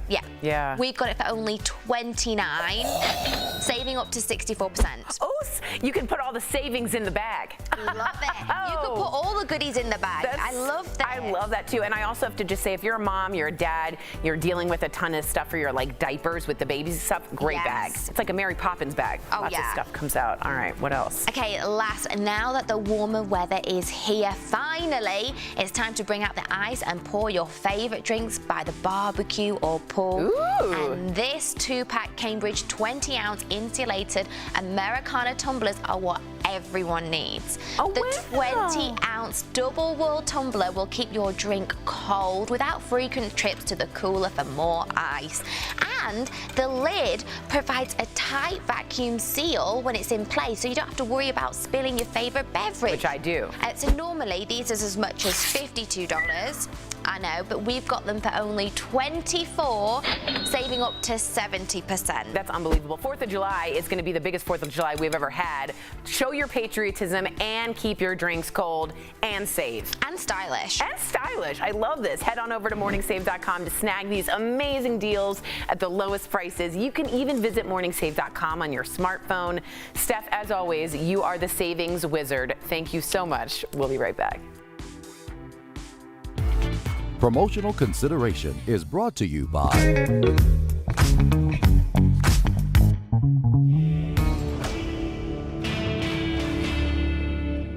Mosquito season is here. That means mosquito bites are back. Willie Anderson sent this question to the Verify team. If a mosquito bites a person that has COVID-19, will that mosquito be able to pass COVID-19 to a person that does not have COVID-19? With Verify, we want to make sure you know who our sources are first. We spoke with Dr. Mo Rezai. She is an internal medicine physician for Fort Worth Primary Care. We also talked to Dr. Michael Levy, an epidemiologist at the University of Pennsylvania's School of Medicine. COVID-19 is a respiratory virus, meaning it's passed through the air. A mosquito is an insect. It doesn't have lungs, but it breathes through its exoskeleton, so it can't spread a virus through the air. The mechanism of the COVID transmission, which is airborne or droplets. So it kind of doesn't go along with how it actually transmits and propagates. When a mosquito does pass a virus to a human, it comes from a bite or the insect's salivary glands. But COVID-19 can't replicate inside the mosquito. There'd be no way for the virus to get from a mosquito's gut if a mosquito did somehow pick it up back into another person. Not only that, but experts tell us since a mosquito can survive long enough on the blood from a single bite, it is very unlikely for it to immediately bite someone else. So we can verify. Mosquitoes cannot spread COVID-19 if they bite a person who is already infected.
Welcome back to DBL. Erica, you got some comments for us? Yes, about the Friends reunion. Fred said, I loved all the nostalgic feels, and then What?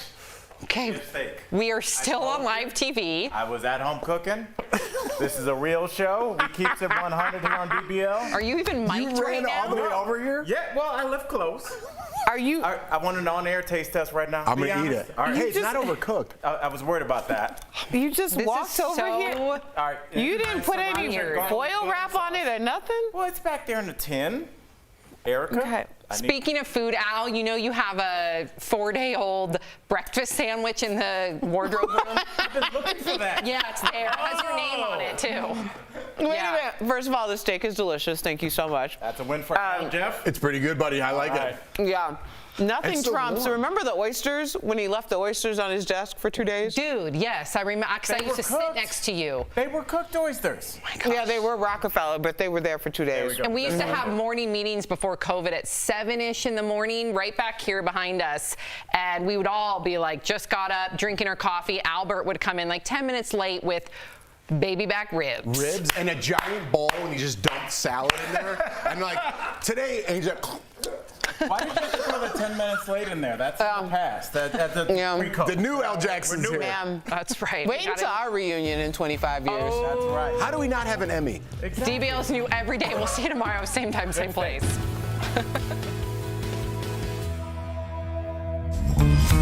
Thank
you.